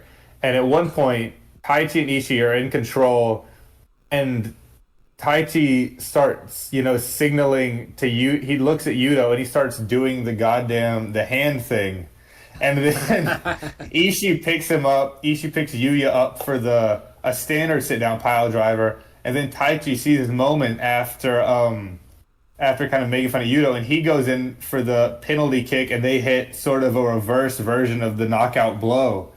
And I love how over the KOB have gotten already to where this felt like a huge moment. Like it's unbelievable how quickly the crowd has taken to all their stuff, because they've only been back for about half a year, but when Aichi did that, you got like a legitimate gasp out of the crowd, just knowing the stuff that they do, that familiarity. It's really amazing. Shota ended up taking the pin, hitting the second chapter with Yuya holding Taichi back just barely on the outside after a long, drawn-out sort of strong-style sequence with Ishii. And yeah, they're getting their second shot at the tag titles, fourth shot, I think, at KOB. They've lost 3 times in a row now. So it'll be interesting to see. I mean, I don't know which way this match is going to go. The talk of the town too, besides just how good this match was that Shota got on the mic after, and he gave a long, sort of passionate promo, basically admitting all the shit about him, even more than the whole second chapter nonsense that was kind of like a half measure. Shota basically got on the mic and he said straight up, he's like, I, for the past few years, have been a loser and I'm not cool. He said that almost verbatim. He definitely used the words cool and loser to describe himself. I mean, translated, obviously. Yeah. But he's like, I am gonna, like, the only way that I can change that perception of me is going out and laying it all on the line against the brothers in this match. And, for what it's worth, I mean, it connected with people. It seemed like it connected with people in Korakuen Hall. It seemed like that's what they wanted to hear. Who knows if it'll last? I mean, we thought Shota was on an upswing before, and it didn't. But the Knockout Brothers have got themselves into a... They are, like I said, I think last week, they are clearly two guys who've gotten themselves over, two younger guys who want really badly to use that momentum to bring up everyone around them. They did it with Oiwa, and they want to do it with Shota and Yuya. And I hope it happens, man. I hope we're in I hope we're getting to that moment where these guys can just all become huge stars. It feels like we're on the cusp of it. And I'm so excited for that match. I mean, this more than anything says something about how hot the tag division has gotten, how hot people are for this match. I mean, think about the state we were in this time last year with the tag division. No one gave a fuck. This year, they're second from the top at this New Beginning show. They're getting the semi-main spot. It is basically, as hot right now as the world title, the heavyweight championship scene. People really want to see these Knockout Brothers matches. And I mean, I want the momentum to keep on going. I want this to be a through line throughout the whole year. I want this tag division to be a prize worth fighting for. I mean, damn, I'm so fired up for this match and these guys. It is so that was crazy, dude. Like, just to add on top of it, that the Knockout Brothers are able to do when they're a class below all these guys that they're trying. I know. They're younger, yeah. They just came in and, they knew what they were and people took to it. It's as simple as that. The big issue with these guys was always that uncertainty in the character. And, we've ragged on them for being just a little over the top, which is fair, but damn, you can't say that Ice and Loibe don't know what they're trying to be, which was the issue with Shota and Yuya and Tsuji for a long time, and Wado and whoever the fuck else. You just couldn't you didn't know the character, and so you couldn't get invested. But that's not an issue with the Knockout Brothers. In the second show, we had Kato and Murashima taking it in the Young Lion Cup. They're going to the finals. They are the two seniors of the dojo right now, so it makes sense. I figure that both of them will probably be going on excursion after this, but who wins, who knows? Murashima's better, but that doesn't necessarily mean, he's really good. Then we had another great tag division angle in this next match. It was Shota bringing young Matsumoto with him into a straight-up 2-on-2 tag match with Oscar and Yuto Ice. And it is like an old-fashioned squash match. They are able to get Shota out of the ring immediately and just take 2 minutes hitting all their big moves on Tatsuya Matsumoto, pinning him easily. It was like a goddamn WWF 80s squash match. But it was so cool. It's just like, I mean... This is what is exciting about New Japan. I said this on Twitter the other day, but like the thing that's exciting about New Japan in 2026 is that they are it's that they're doing anything at all after 3 years of not doing anything. Like the fact that they're even doing any angle on the Korakuen shows, you're like, holy shit, a thing is happening. When things used to never happen. Well, you say that like they're just crossing a low bar, but that sounds like that they're actually doing good things too. Yeah, it's not just that they're not, yeah, because in the past you have shit like Chase Owens joining House of Torture last year. Yeah. It's like, oh, okay. Yeah, I mean, simple wrestling can be good. Like these tropes exist for a reason, and something as simple as a squash match to get the champions looking as strong as possible before the pay-per-view.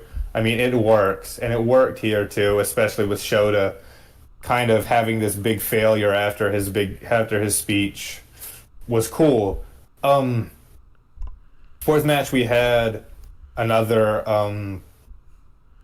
Hantai versus House of Torture clash. Wolf was able to get the definitive victory over Narita in this one, actually, which was interesting. I guess we got two more Korakuen shows to go before the pay-per-view, but I didn't think he'd just get a win over him like that when he's the guy going into it already looking dominant. But I mean, Wolf is looking better in these tag matches. He's doing more each time, like more moves, more just wrestling stuff, rather than taking all the offense. Then we had another Unbound Co versus United Empire match, and then they did a angle here where by the end of the match, Lee basically has the upper hand on Shingo, it is, and he knees him in the ribs a couple of times. They acted like Shingo got a rib injury before. It's probably a work because he's going to be back in time for the pay-per-view. But he keeps on going for those giant killing knee lifts, and then he hits him with FBS and wins the match, while the rest of United Empire have Tsuji in a corner and kind of prying his eyes like open, like fucking Clockwork Orange. And then Lee goes on to hit that giant killing knee lift. Like he runs around the ring, hitting every single other member of Unbound Company with the giant killing knee.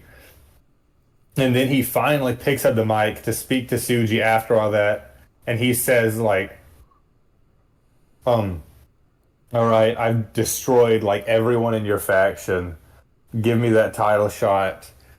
I've returned. He says again the line from the dome. He says, I've returned from this hellish vacation, and I'm ready to build a new hellish legacy for United Empire. He's acting very anime villain, and the angle, it's silly. They're basically playing up like, oh, Jake's just the recovering from injury is just causing to, kind of lose it.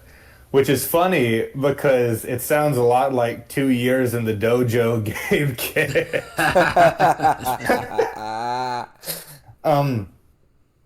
But Tsuji does. He takes up the challenge. He says, "Prove it." He says, "Prove to me in the ring that you're worthy of the heavyweight championship." He's gonna avenge, the company, and he's gonna show him that you can't just come back to New Japan and win the title right away. So the match is set. Like I said, the angle has been pretty well built. The crowd has been biting on, them building Jake up as this pretty serious sort of threatening adversary. And then after that, we had Junior Heavyweight Tag Team Championships, Eagles and Fujita versus Kanemaru and Sho. Ichiban Sweet Boys won. I hardly paid attention to this one. I just need some sort of change in junior tag division. It's I love these two. I love Eagles and Fujita, but like we said, the junior division is just kind of exhausting. And I felt the same way about the junior heavyweight championship match.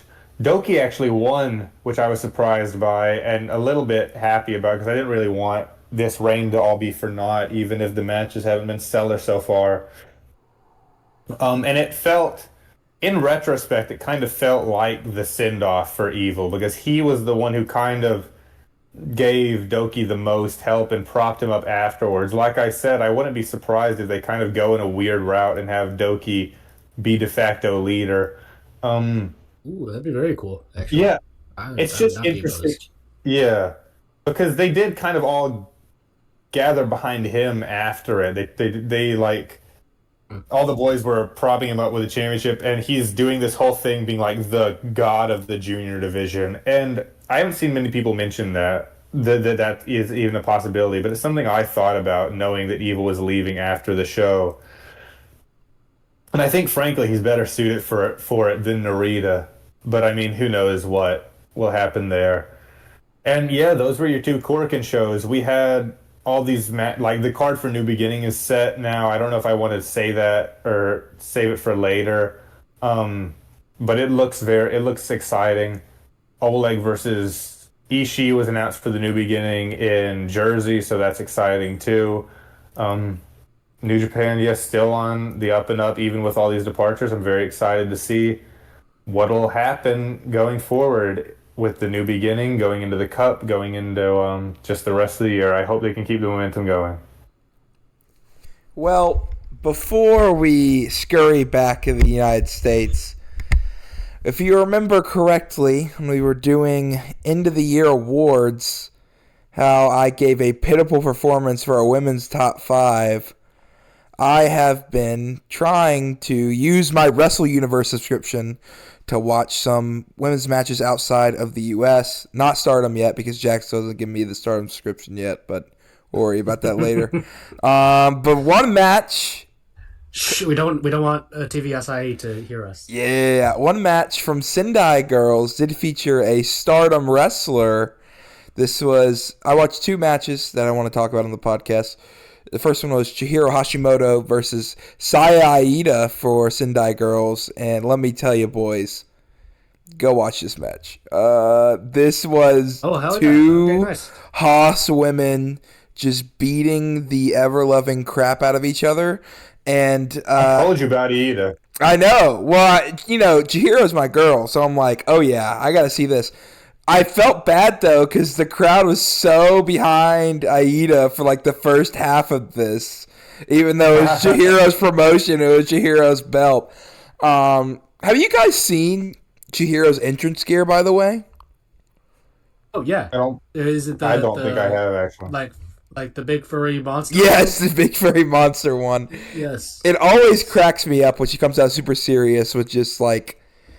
She's looking like Boo from Monsters Inc. Like, yeah, absurd. Yeah. Like usually it's like in like that horrible like neon green. Yes. And my hope, well, this would be so beast. If Stardom is now like just signing freelancers now with the Maki Ito thing, of all the freelancers they could have got, like. You couldn't get Chihiro, bro. Like, come on now. Like, we got to get Ito up in here. Dude, hey, Sentai Girls need something. That's true. That's true. Yeah. But, yeah, you should go out of your way to watch this match. I think this was from... It goes out more retired, dog. Like, that's true. Who do they have? Who's going to be the draw? The other match, I went to Tokyo Joshi Pro Wrestling. And I went to there. This was a couple weeks ago. I'm trying to go through stuff. I almost watched a Noah match, but I didn't want to torture the podcast. That would just been for giggles. But there was nothing like that. I was like, this looks fine. The next time when the Good Brothers wrestle, you're not into you're not into whatever Mr. Smack Daddy's doing right now. Bro, did you see that Marufuji innovated with the? Tiger Bomb Senton Press. Did you see that on Twitter? Or Tiger Bomb Splash or something like that. I try my best not to see what Naomichi Marufuji does on Twitter. He does. He did a Tiger Bomb, but he flipped the guy, let him go, and then like immediately hit him with like a splash, basically. And he's like, "Look at me innovating." Or he had the Noah account tweeted it, and it was like. And they know Marufuji's tweeting off that account. They're like, yeah, sure, if I would do something cool, I'd probably tweet about it every second anyway. Anyway, going back, this was off of I think this was TJPW's biggest show. This is the first time they've run Korakuen, which they ran that on, I think, the same day as Wrestle Kingdom. and they ran Miyu Watanabe versus Suzumi. I'm not sure how familiar you two are with. I know you're definitely familiar with Miyu, but yes, yeah, I've heard the name Miyu Watanabe. I've seen clips. I don't know that I've ever actually watched a full match of hers though. Really? Oh, I don't think so. I've seen a lot of her stuff just tangentially, and she seems like somebody who'd be right up my alley. Big like power move stuff usually, right? yeah. You would really like Watanabe. She's very similar to Willow to the point where they had a match. I think at some point in 2025. Yeah. I remember hearing about that. Yeah, she is like freakishly strong for her frame. She looks all like nice and cute, like a typical Joshi wrestler. But like when she gets in the ring, she like just becomes a killer, like a nice killer. Like she still smiles while she beats the ever loving crap out of you. And then Suzumi is a younger wrestler. Well, actually, I think Miyu's older, but she's like she's like 5 foot. Even she's like the bumblebee of the promotion. Her nickname is Vivid Honey Mustard, or it's like Vivid Yellow Mustard if I remember correctly. What? Yeah, it's Vivid Honey Mustard. That's her nickname. I actually found out this first time I used to watch NJPW a little bit when you were doing the other podcast. I never talked about it much whenever I had the Wrestle Kingdom because that was one of the promotions I was like, I've heard a lot of things about this. This isn't anything we really talk about. But this is like the first time I've heard them actually have English commentary. It's not great English commentary, but like it is nice. I want to say the one Tokyo Joshi show that I watched like in its entirety before also had English commentary, and I want to say it was Aki that was doing it. Our good friend of the show, Aki. Yeah. It might actually be. I didn't recognize Aki's voice. It was a guy and a girl. I know that. I didn't say their names. But this was a really interesting match because this was Suzumi's first time basically challenging for their top belt, which I forget what it's called. The Princess of Princess? Yeah. Princess of Princess. That's the right belt. Which Miyu has held all of, I think, most of 2024, dropped it in 2025, and then picked it back up, and has had a couple defenses. They apparently have like some American wrestler named like J-Rod who's like popping off over there, so I need to study the tapes in case there's a Stardom or a AEW wrestler soon to come. I just think having J-Rod as a name for a wrestler, especially a female one, is hilarious. Dangerous J-Rod. Big dangerous J-Rod. But this was a very, very fun match because Miyu typically works the stronger style, but she's not like someone that like a lot of these strong wrestlers you see are like, yeah, they're going to work that style. They're big, they're strong. She's like deceptively strong. But Suzumi was like giving it her all from like trying to fall out of every single power move she would get set up in, really trying to work Miyu down and catch her in a bunch of just basically face busters was like her signature move. So she would like go to the top and hit her a face buster from like the top of the ring to the canvas or stuff like that. The crowd was really, really hot for this match, so they were really behind Suzumi because they really wanted a new champ. I think Miyu's been on top of TJPW for the past year or so. This was also really big for them because it's their biggest show. I think the biggest haul they've ever ran. Because they're not as big of a promotion, but also it's the first time they've ran a main event without like what they called their big sisters of like Yuka or Maya Yamashita and which obviously Miyu, sorry. But I thought it was really, really good. It has like a 9.0 on Cage Match. So the Cage Match freaks like it. Nice. All right. It's definitely, I mean, obviously Wrestle Kingdom, I think everything for Wrestle Kingdom right now is like easily what is the top of 2026, this early portion we're at, but like this is right behind it, right lower on my scale. So that's my recommendation. Right. Hopefully I'll get to Stardom. I'll pay for Stardom TV, Yashi, and we'll come back to that. Maybe I'll finally not understand I want to let you know, Jack, when you talk Stardom, I know like 3 names, and you were just. It's like my mind turns off for that second. I'm like, all right, let Jack talk about this. Mm-hmm. Yeah, Stardom Stardom has like a ginormous roster that never wrestles much outside of Japan, so that is understandable. Mm-hmm. But they've got Maki now, Maki Ito. You know her. Yeah, I know her. I'm not even like the biggest Ito fan. World famous Maki Ito. World famous friend of the show, Maki Ito. She is a friend of the show. I wonder. Her and Aya Sakura are fighting at the next pay-per-view over who has earned the right to the title of cutest in the world, and she's created a papier-mâché title belt championship for cutest in the world. Wait, that's kind of beast. Yeah, who are we to deny the Maki Ito's cutest in the world championship? Yeah. Do you think Ito Kid is going to travel to Japan to watch Ito and Stardom? Definitely not. No. Not. All right. Well, with that being said, finally we're going to fly back to America to run down these last 4 AEW shows, I think. Can we not? Can we just do like the last 2 maybe? We'll do the important stuff from each one. I mean, we got to talk the MJF Bandito match. Sure. We got to talk the MJF Bandito match, bro. Yeah. We'll talk the MJF Bandito match. That's fine. And we got to talk about Davis and Doyle being number 1 contenders. Yeah.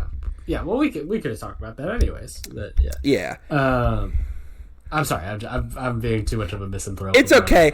I mean, like, hey, there's a lot of AEW, and I really don't want to break down everything anyway. So, like, that's fine with me. Yeah. There's only like a couple things on like the multiple collisions that I've watched that are like worth talking about to me. I think the main things, obviously, I mean, look. We're all dooming about AEW, but hey, they've decided to put the best tag team of 2026 in front of me and Cooper's eyes. And the saviors of the real saviors of tag team wrestling. Fuck the Knockout Brothers. Fuck everything else. He's not even in the room. He can't respond. I hate those guys. Davis and Doyle. That's where it's at, baby. Dudes rock. Dudes freaking rock, bro. As soon as I put them together, I'm like, it's like my third eye opened. I'm like, one of my favorite guys in the indies, one of my favorite wrestlers in AEW who's been like directionless since his tag team partners left him. And they just look like clones of each other. Like, they're like long lost brothers. Logan, did you watch their match from the last collision? Yes. I only watched 2. The slapping? Yes. Oh, it was so good. I only watched 2 matches from that collision, but I made sure I was going to watch that Davis and Doyle squash because I was like, I need to see them kill Alec Price and kill Jordan Oliver. They're so great. I love too that spot is when I sent you that. Yeah. The impact too when they both hit their finishers on the ring at like the exact same moment too. Oh, perfectly synchronized. Oh, it was so awesome. If they don't, that should just be their finisher. It's just they both hit their respective. Yeah. If they don't kill the FTR this week, burn AEW to the ground. Well, yeah, I'm gonna, I guess, send a virus into Tony Khan's emails, and we'll see what happens. I thought you said you were going to send a virus into his bloodstream for a second there. I was like, I'm sorry. What you missed, Jack? We're talking about the best tag team in wrestling in 2026. So, don't worry, you haven't missed much. Tony and Mina. No. I think the only other thing for Maximum Carnage off the top of my head is like I think the MJF match. Was there anything else that was like of substance? The Darby Pack match. Oh yeah, that was pretty good. We're talking about mostly just for the big stair spot that also got referenced on Collision with Bam Bam Margera. Yep, jackass. But that the match before then was pretty cool too. I mean, it was what you expect from Darby and Pac. Not as good as the pay-per-view match that they had a while back ago, I think, but not bad either. And then a bunch of bullshit, and then the world title match. Yeah, and I thought the world title match was really good. And I don't know about you, Coop, but I would be remiss to say match of the year for me. You can think that. I liked it. I really did. The finish felt off to me. Yeah. I mean, I don't know how else you would do it, really. I mean, in a perfect world, you would just have Bandito win. But I thought for a second, I almost bit. I kind of was biting too. Yeah. Yeah. But there was still always that kind of thing in the back of my mind. It's like, well, no. Yeah. But I will say I really loved MJF's work, especially towards the back half of this match. Mm-hmm. Him, constantly belittling Bandito both in the build up and in the introductory stages of this match. Matt is so good when he actually really decides to eat shit for a little while. He really makes it feel like a very cathartic moment. Seeing Bandito get the better of him, it was just like his facial expressions and everything are just so perfect for that. But then when Max really decides to lock in and just target Bandito's arm, that arm work stuff was just so vicious and so biting that it was just you got a hint of kind of that sort of inner demon that's working in Max's head when somebody kind of steps up to him finally. So mm-hmm. Remind me, it was him passing out in Salt of the Earth, right? If I remember correctly. Yes. Yeah, I always hate pass out in a arm move is a weird. It's not a believable finish. It doesn't really track for me either, for the most part. And I don't even like people passing out in a sharpshooter or figure four either. So no, that's I just think you saved that for chokes. For sure. And the Salt of the Earth too. I mean, Max is fine enough at it, I guess, but it's such an easy. I've seen that move countered so many times. It's the easiest roll up that you can possibly do, but it just felt a little off to me. But very, very good, very good match. I really dug how much the crowd was into it, especially when Bandito stood up on the top and everyone realized he was about to jump, and you could see the audience stand up to jump. The crowd makes Bandito just feel like a fucking superhero, dude. Yes. It's the only thing that I think is really even comparable. I mean, he just absolutely soared in that match. And coming out too, by the way, in the Aztec Batman gear, dude, for the entrance, he looked like the coolest dude in the world. I was ready to belt him up right then. And I was, obviously me and you in a Just World, we would belt him up right then. But we knew going into this that he wasn't going to win. But I did really dig what they did with Max after the match, where he's like, everyone said you're going to be a future world champion. I believed it till today. And he's like, well, now I do. And he's like, and that's why I got to do this. And him beating him up after the bell, I thought was a really nice touch. I do think it is promising. I think they genuinely do see something big in Bandito, as they should. And that will lead us to Collision, which is around the time we figured out that Powerhouse Hobbs, right after that Dynamite, that Powerhouse Hobbs would be leaving us. And is there anything other than you want to talk about other than the trios match in that Collision? Pretty much just I'm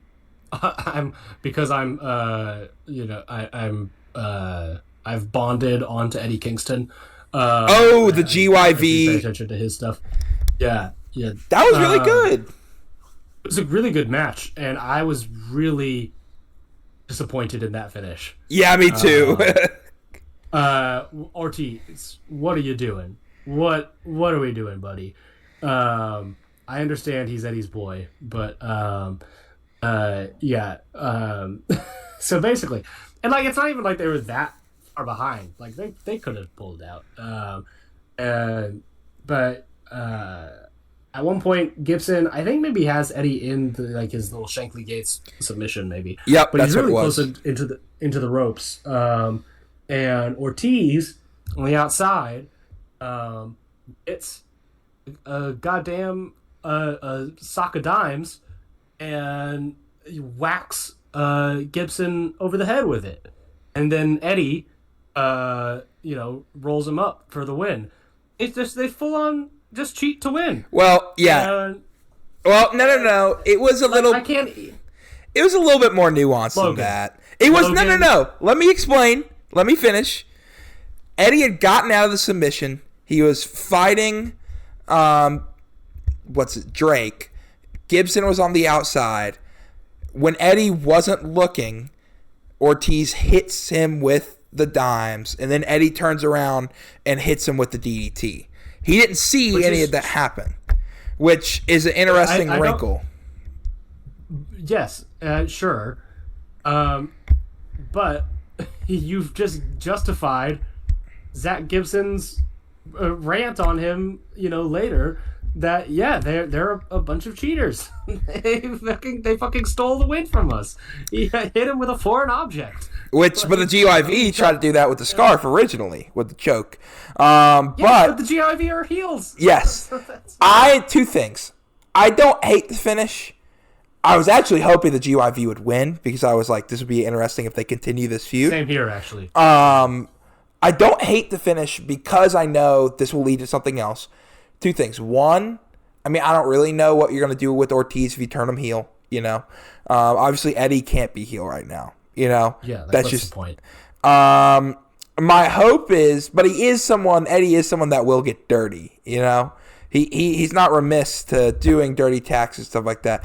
My hope is this leads to like a street fight, no holds barred type match, that we get a GYV in a similar sense of what we saw versus VIF and DPW. And I think that these two, especially with how good that match was, and I think like working the tag psychology of like Kingston may be better than them in singles, but he's not better on tag, and like the way they broke down everything and Kingston kept trying to get him to fight one-on-one and stuff like that was just a really good wrinkle.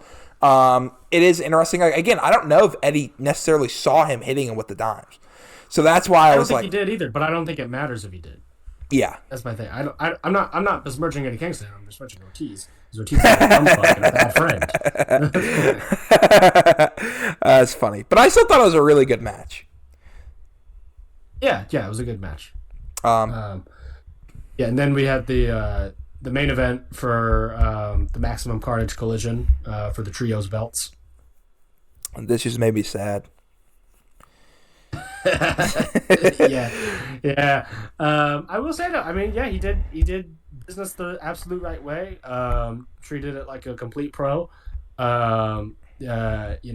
Still got some of his shit in. And I do love that they're still like protecting the ops, even knowing that like they could have really like hammered down on Hobbs, knowing he was leaving. But I like how like the ops are really just beating the crap out of him. Oh yeah, they were by far in charge for a majority of this match. Even at the end, they were. He's got a fluke roll up on Hobbs, So. Exactly. And I will say I like my fandom of Hangman, tampered as it is now. I do like this team with him and Jet Speed. I think they have really good chemistry together, not only in the ring, but also in their backstage promos. What name do you like best for them? Horsecock. I was going to say, is it Horsecock? I do love Speedball. Speedball motioning with the hand saying, Horsecock. Yeah. It's like he wasn't even leaving a shred of doubt. No. I do love to... I do think Jet Set Rodeo is a good name, though, at the same time. Jet Set Rodeo is really good. That is what they really should be called. Yes. But yeah, I'm playing into the bit.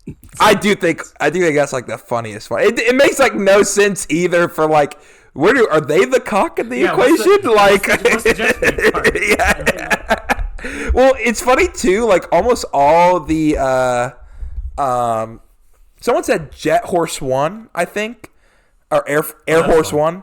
But like every part of it, they're doing the jet part, but they're not doing the speedball part. So I guess maybe the cock part is the speedball part. I don't know, but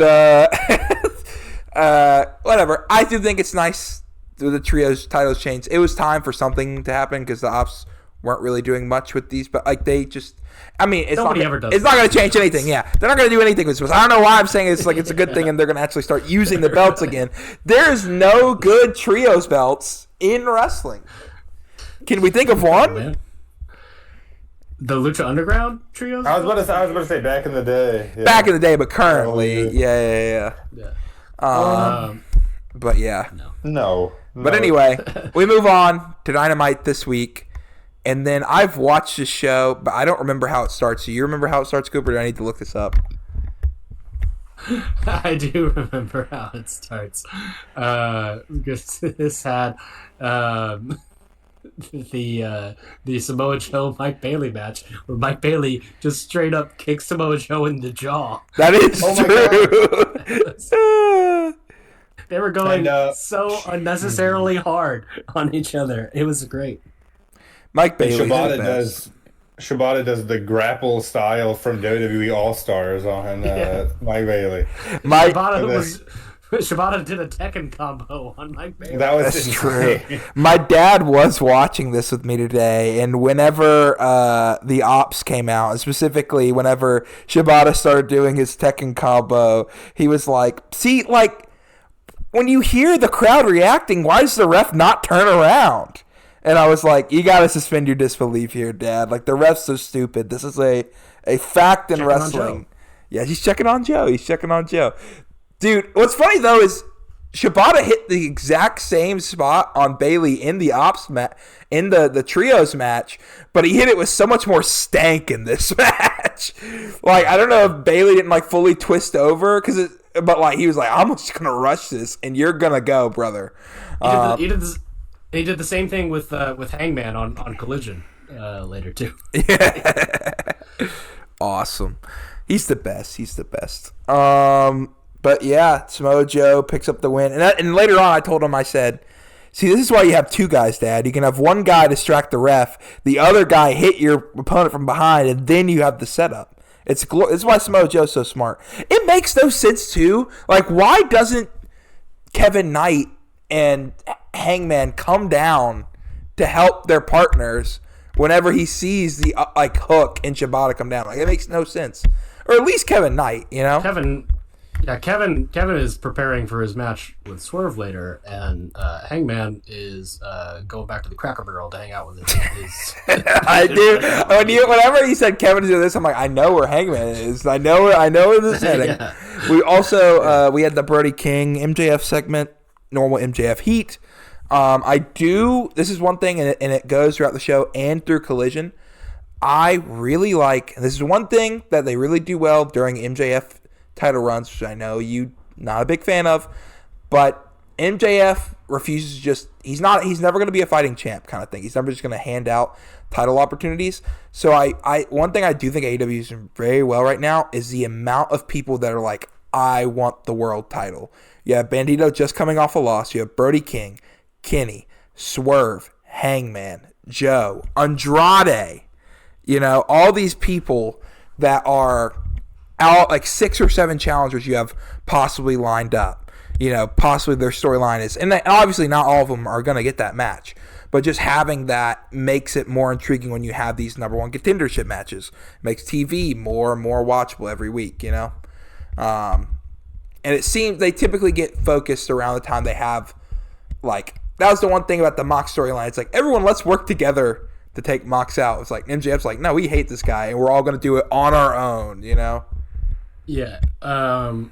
I do like that aspect of things here too. I liked it in the first Max title reign, and it made the belt feel really important.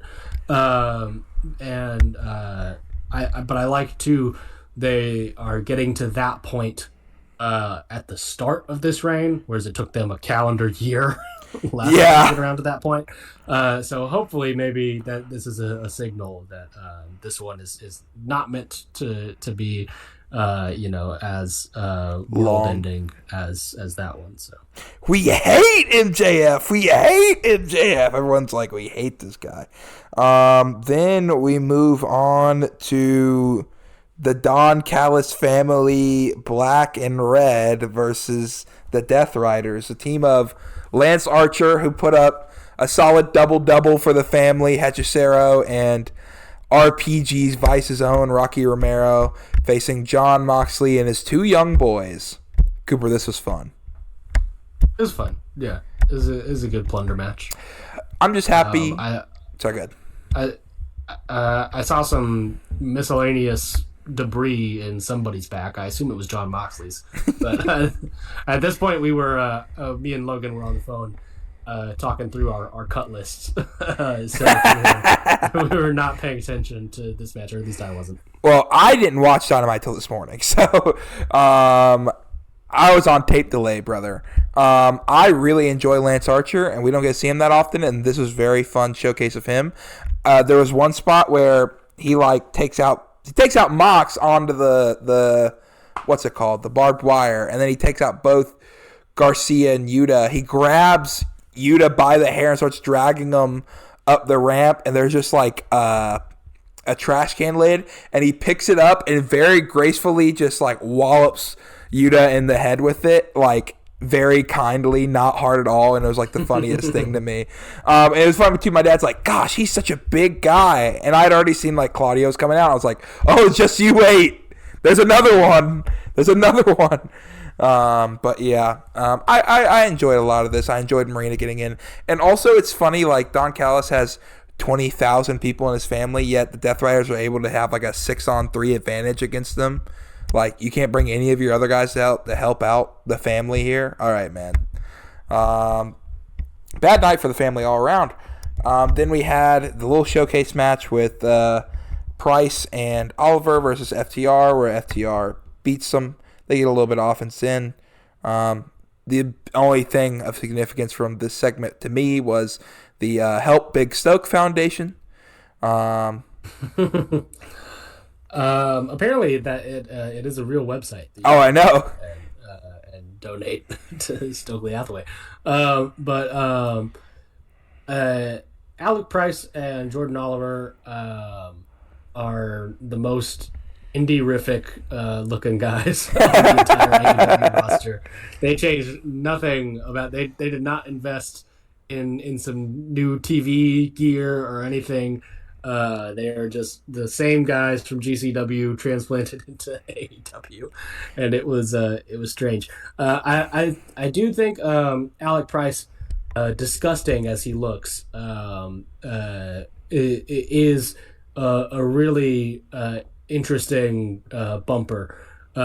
He does a flipping lariat sell, really great. Like I was kind of captivated by the ways in which his limbs flailed around in the air as Dax Harwood knocked his head off. So yeah, I see why him and Jay Malachi had a match in DPW, because hashtag that boy bouncy. Price is very like, even his Shatter Machine bump when he took it, he's like bumped off the thing too. Then we move on to Kenny versus Josh Alexander. I enjoyed this match. I enjoy any Kenny match. I enjoyed the shenanigans with Don Callis and him chasing him away. I really enjoyed Alexander then finally getting an opening, picking the ankle, going back to hug Callis to immediately eat the V trigger into the powerbomb and the V trigger into the one winged angel. Just go ahead and light work for Kenny. It's good to build up momentum and challenge. Alexander's always a good TV opponent. What do you think of this match, Coop?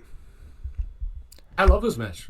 Yeah, I thought it was great. I was, I think I told you on the phone, I was worried because this match starts with Alexander attacking Kenny from behind and throwing him around on the outside a little bit. He throws him into the ring steps, and I told you on the phone, I was like, oh, okay, Kenny's stummy hurts again.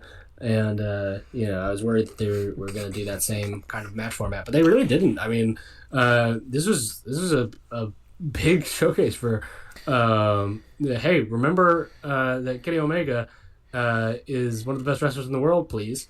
And he absolutely locks in, and it was he was feeling very smooth, like smoother than he has in a while since this last big comeback, and really made you believe again that no, he absolutely should be in the top title picture all the time. And so this is a really effective match for that, and just good on its own right. I like Josh Alexander a lot, especially this new kind of I don't know, just a Canadian psycho gimmick that he's got going on, where he's a sadist, but specifically for ankles. Yeah, that's his thing. I really like too. A lot of the Kenny matches are working each moment. We're doing the you cannot escape. We're going to the outside, doing this and that. And this one felt like a lot more of a brawl. And we weren't working to those normal match structure. It just got, and again, that's why I really liked that strike exchange on the outside where they're punching each other. Yes. And I know we all hate that Kenny is still in somewhat of a feud with Don Callis, but also I love having Callis on commentary for Kenny matches for the little things of Kenny was in 40 when he was a kid fighting hockey fights at 40-degree weather. You don't really want to see him in a punching strike, and seeing those exchanges, him being more just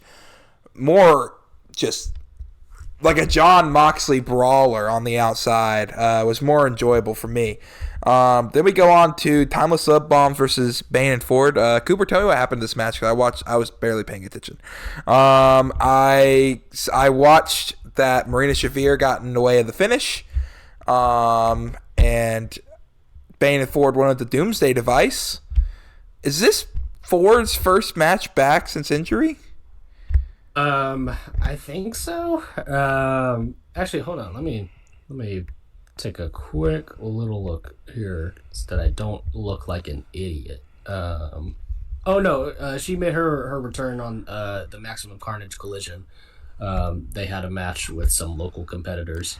Well, not local competitors. Viva Van and somebody else. Oh, Viva Van. Yeah. But no, Penelope Ford is cleared now. But the Bane Ford Shafir alliance is kind of strange. I mean, I get wanting to keep continuity with Bane and Shafir, and granted, I did like their tag team quite a bit in the women's tag tournament, but I mean, Bane and Ford very clearly have their whole aesthetic together going on, and then Marina feels very on the outside of that. And I don't know, maybe they'll make it make sense later on, but as of right now, it kind of doesn't. I feel like it's less of that and more of we're still running a Tony Storm versus Marina Shafir storyline that'll probably end up in some type of plunder match between those two at a pay-per-view. I feel like maybe a Revolution, we might have one of the early matches, because you got every AEW show has got to be 8 to 10 match cards. They're going to do some lights out or the Hollywood ending for them, maybe run that back since they did at Revolution last year. That's why I feel like that's more heading more than continuity's sake. I was just I'm pretty sure we've seen this specific tag match whenever Tony was champ and they were working some of the Bane stuff. I feel like we saw a tag versus her and Ford in maybe it may have been Mina at the time. I don't remember if she was with the company or not. And I've seen the combination of these two teams fight so many times. When I saw it, I was like, oh, this is on Dynamite? Okay. Yeah. You know. It feels very slapdash, like pretty much everything in the women's tag division and, right now. And they put them in the death spot, too, like the semi-main right after the Kenny match. I'm like, just whatever. Which is, again, terrible that this is the only women's thing on your show, and it's not booked very well. Other than People wonder why Toni Storm has stopped getting big reactions when she comes out. Yep. And then we had the main event, Swerve Strickland versus Kevin Knight. This match ruled. Logan? Yes, Cooper. Jack? Yes. You know what this match was? I have to guess. Was it a match of the year? It is a match of the year. I was waiting. I had a feeling that this was the one that broke your scale, so I wanted to give you the pleasure of saying that first. God damn, this match was so good. This was, oh my god. The best. Sorry, go ahead. This is incredible. No, go ahead. The best thing AEW has done in a long, long time is the steady booking of Speedball and Kevin Knight. They have done greatness at every single turn for this team, especially the Continental Classic run. Giving Speedball that win over Okada makes me think that giving Kevin Knight the win over Okada in that tournament and over Darby makes you think that at any turn he could just beat almost any main eventer if it's not for a title. And like there was parts where I'm like, maybe he's just beating Swerve tonight, you know? Dude, he hits that UFO splash like towards the end of the match. And Excalibur straight up says, Kevin Knight is winning this match. I was like, yeah, he is. Dude, when he hit the house call too, I was like, oh, baby. Oh, my God. Yes, yeah. Dude, the Jet's something special. He is. Thank you, Katsuyori Shibata, for hitting this kid with a stick while he did 1,000 squats and push-ups. But no, the way that Swerve, also I do want to shout out for his part in this too, is this wily veteran who just the various ways that Swerve found to evade Kevin Knight throughout this whole match was, I think, really funny to watch after a minute. Yes. Like he would get into it with him for a little bit and then just roll away. And then he gets on the outside. He tries to like Samoa Joe walk off when Knight's about to run up for a big dive, and Knight just makes his way up to the turnbuckle instead and dives on the other side to meet him. It was really fun seeing all the ways that they could kind of dance around each other. And Swerve too, for his part, just so effective at this point as like a real sort of like gatekeeper in AEW, which just goes to show how tremendously talented he is and how right they were to really strap that rocket to him, in 2024.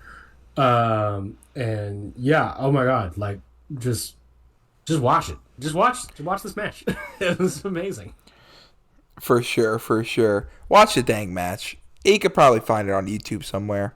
Or if you have HBO Max, or, if you have cable, you could probably find it there. Just watch the match. Then we didn't move on to the Collision Minute. Cooper, I've watched the one thing we've talked about and one other thing and kind of half of one thing. I'm going to let you lead the way. Okay, yeah, sure. So on the most recent edition of Collision, excuse me, taped, I believe, immediately following Dynamite, they had to switch around a bunch of stuff due to the horrible weather. I know, some folks couldn't get in, including Nigel McGuinness was not on commentary for this episode. He was replaced instead by No More BS Paul White, who actually did quite a good job, I will say, as a commentary. I don't know. I didn't watch Dark Elevation back in the day, so maybe I've been missing out on the Paul White commentary.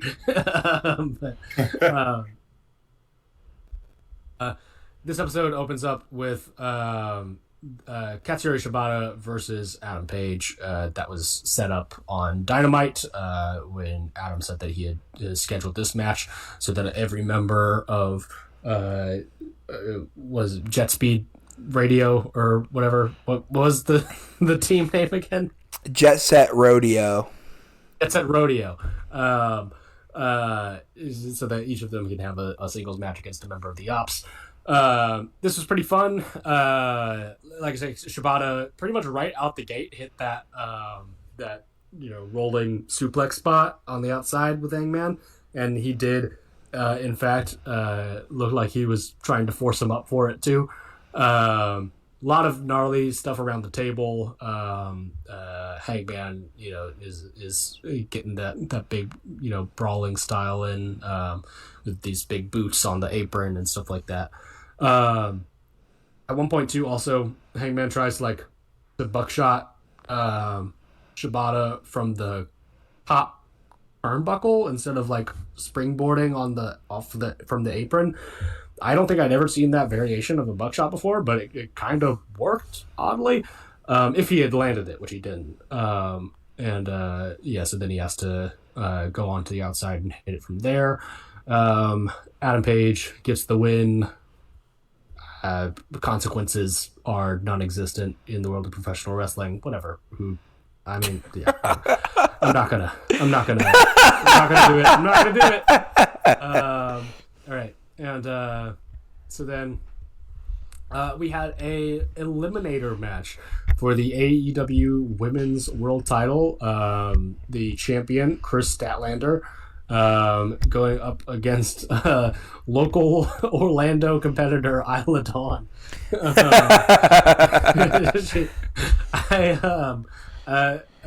say that as a joke. I kind of dug this. Isla Dawn is maybe a really good wrestler. She's a good wrestler. You know why? Do tell. Because she's real tight with and trains with all the time. I know she's grizzled, young veterans. You gotta know some of that rubs off, bro. They've been working together for years. She's a good wrestler, and I'm happy, and I understand she's in this job position, and she's probably gonna be there for a while. But we gotta make sure you're not just a Fed guy looking for some money, looking for some bread. We gotta see if you really believe in this elite stuff, and if you do, then she'll probably become actual. Start be seen as a real competitor soon. I would be shocked if she isn't, especially with the way GYV is starting to work their way up too. But yeah. Yeah, no, they're putting her through the paces right now. Yes. But this was a really good showcase for her. But not so good that she can't get trapped in the Saturday Night Fever and get dropped on her head. But yeah, soon to be Scotland's number one. I think she's Scottish, right? Yes. And yes. We had a match that made me lose my faith not only in wrestling, but in the human experiment as we know it.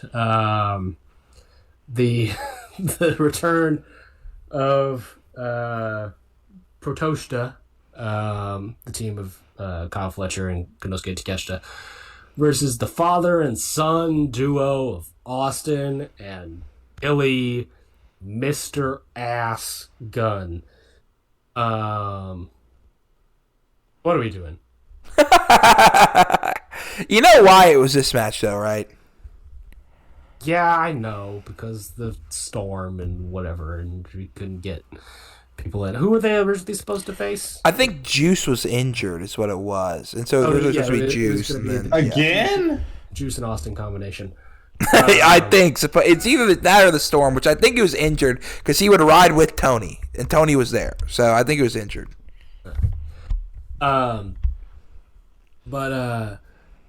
Yeah, man. We as a culture have progressed past the need for the Gunn family, I'm afraid. Whoa. Yes. I'm including all of them. Nope. Yes for Billy, no for Austin and Colton. They've earned their spot in the All Elite hierarchy. They can be jobbers, Cooper. You smell that? You smell that shit from a butt that just came out of Logan's mouth?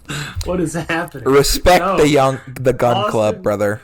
I don't know. Austin Gunn can kind of talk, maybe, and that's I don't even want to. You don't want to hear my thoughts on Colton, but yeah, okay, whatever. They are both very they're both very Lexus King-esque wrestlers. He hit the Colt 45, brother. Yes. They hit the 310 to Yuma. You can kill the man, Noah Phillips, but his spirit will never die. I won't let it die. All right, next match. Some real goddamn tag team wrestling with some real wrestlers. Mark Davis and Jake Doyle versus Alec Price and Jordan Oliver. Welcome to AEW, kids. That's literally what the commentators said. They're like, they've been thrown into the deep end. Welcome to AEW, guys. Exactly. We're going to, throw your head into your tag team partner's head, and you will like it. This match ruled so hard. This is the spot where me and Logan were talking about where Doyle and Davis slap the shit out of each other's chest and yell at each other before they go back and start throwing little Alec Price and Jordan Oliver around. God, if they don't win these titles, I'm gonna do something drastic. I'm gonna take matters into my own hands. Really? I don't know. Really good promo afterwards by Stokely, by the way. I really dig that. And then just letting Stokely hyped the match up really well. Yeah. Everything that Don Callis said is a lie. If he says it's going to be yellow outside, you know dang well it's going to be purple. I love that. And I love, too, when he starts, complimenting FTR the way Cash is... Dak's full stone-faced killer, but, Cash yeah, we are great. We are pretty awesome. You know? But, yeah, I'm really hyped for that next week. Next week's Dynamite... I think this week's Dynamite was pretty good, other than the lack of women's representation, but I think next week's gonna be great. So yeah, big title matches set up for Dynamite. I think at least one title is changing hands. I hope so. All right, so next up on Collision we had speaking of title matches for the AEW TBS title, the champ, the babe with the power, Big Willow Nightingale, up against Julia Hart. Womp womp. Look, I love Willow Nightingale and I love her matches. And these two had a pretty good match together. Back in 2024, I think, or 2023 maybe. But yeah, Julia, I mean, it's hard to really get invested in much of what she's doing these days. And the Sisters of Sin or Triangle of Badness interference, Sky Blue, I think, tried to run down to try to help out Julia, and then Harley Cameron came down to try to, take out Sky Blue. And so I just couldn't really find it within myself to care much about this match. Unfortunately, I want to be shouting from the rafters about how great Willow Nightingale is, but the stuff that they've got for the women's division these days is just not moving me. With the exception of Tekla. Tekla rocks, and she cut a really funny promo on Chris Statlander. I think maybe after this match, I forget the exact order of it. Yeah, I am very much down for that match down the road. But it's just a shame that we have to deal with all of this kind of, Scooby-Doo stuff in the meantime. Logan, do you have any thoughts on this? No, I didn't watch the match. I saw part of the Tekla promo. I saw her in the Chris Statlander shirt, which I thought was pretty funny. But I actually did not get to watch the promo because I was scrolling through Collision, and I saw it on socials, and I'm like, I need to go back and watch this. I did like Tekla's promo on Dynamite, though. Let's hit toxic, babes. But she's a compelling character on AEW. I think they've really, utilized her and showcased her strengths in a great way. That maybe. Maybe Stardom didn't quite catch on to. I don't know. I only watched a little bit of her stuff from Stardom, and even then I liked some of that. But she really does seem to be thriving on AEW. It's different worlds, American wrestling versus Japanese wrestling. Some things that work in Japanese doesn't work in American, and vice versa. And I think Tekla's way more suited to be a TV character than, that type of typical tour character.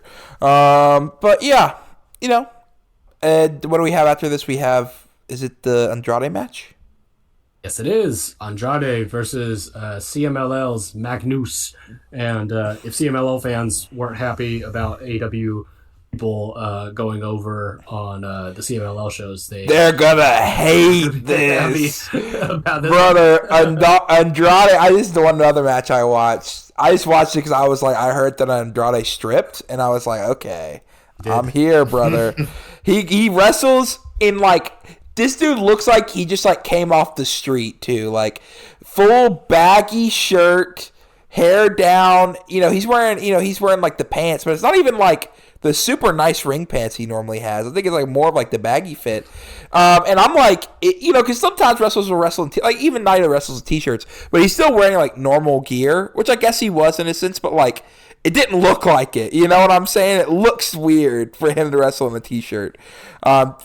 I thought it was funny because I saw the people say that Andrade did this spot, and I thought it was obviously going to be the tearaway, but then I watched it, and he just pulled him down over his boots and everything. It took him a solid 20 seconds. No, they didn't even shoot pants. I didn't even get to see that. They cut away from that on TV, or on the Max stream at least. I didn't get a picture. Too hot to handle. Yeah, too hot to handle.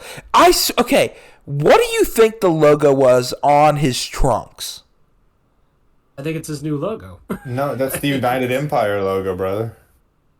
Is it? It absolutely no, is. I'm kidding. I swear, though, I'm not joking you. I kept trying to enhance it. To me, it looks like a crappy drawing of his logo, but then half of the face is the New Japan lion mark. I'm not joking with you. Maybe I'm delusional, but it's got to be what it is. I know the one half is the skull mask thing that he has on, and then the other one is a little more drawn and kind of designed, I guess. Hold on, I'm going to see if I can find it. That's why I was maybe it might be a bad drawing of the lion mark. Maybe this was for New Japan, and later on his gear, and then he's well, I guess I'll take it off. I will say this: those trunks are way too small for him. Yes, he looks like he's doing the New Japan body competition. That's the type of trunks he's wearing. Yes. And also, I think it's maybe the first time I've ever seen Andrade's thighs. I don't think I've ever seen him in trunks before at all, and that is just weird. Well, he used to as La Sombra, but it's been so long. I always remember La Sombra in tights, in long tights. I swear I remember him in trunks at one point. Also, definitely, he was wearing Under Armour knee pads under it too. Yeah. No design whatsoever. No.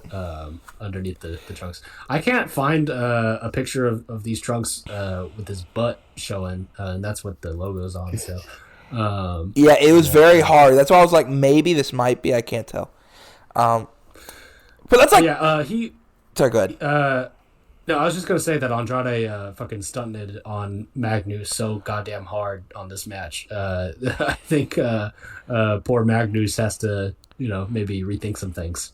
Yeah, I'm like, Magnus got nothing out of this. I'm like, he legit, like, even he got like a heat segment. I'm like, nobody was cheering for this man. They did not care. Like, he was basically a local indie jobber, like, compared to Andrade in this. I felt so bad. I'm like, they're never sending another guy over.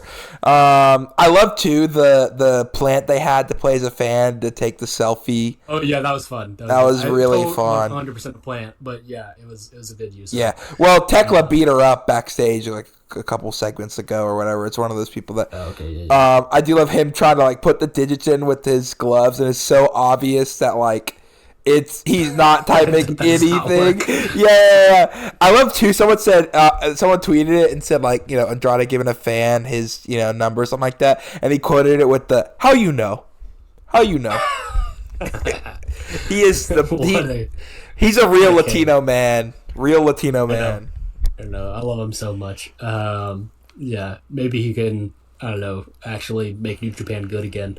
But yeah, the next matchup here, once again, the result of that number one contendership match from Arena Mexico for the CMLL World Heavyweight Title, the defending champion Claudio Castagnoli versus Roderick Strong. This match, I'm pretty sure, happened entirely just so that Tony Khan could get to do the little the post or pre-match photo op thing with the belt. He was geeked to do that. Also, the match graphic of this with the belt was misspelled, and I don't know who to blame for that. It said that belt graphic said Consejo Mundial de Lucha Libre, but the match itself, it was pretty good. I mean, kind of a similar thing for whatever reason. I don't know why. I just didn't really grab onto this in the way that I thought that I would, which is crazy because Claudio and Roderick had such an electric match in the C2 and stuff, and like I thought I'd be all in on it, but there was just something there that was not clicking. I mean, they're both really good and both absolutely got their big shit in, but just nothing really that I could remember that stands out. So I mean, this CMLL stuff with bringing Claudio into it, like it was cool for the moment, and but I'm gonna need these matches to kind of pick up a little bit if this is gonna be a thing that we continue to do.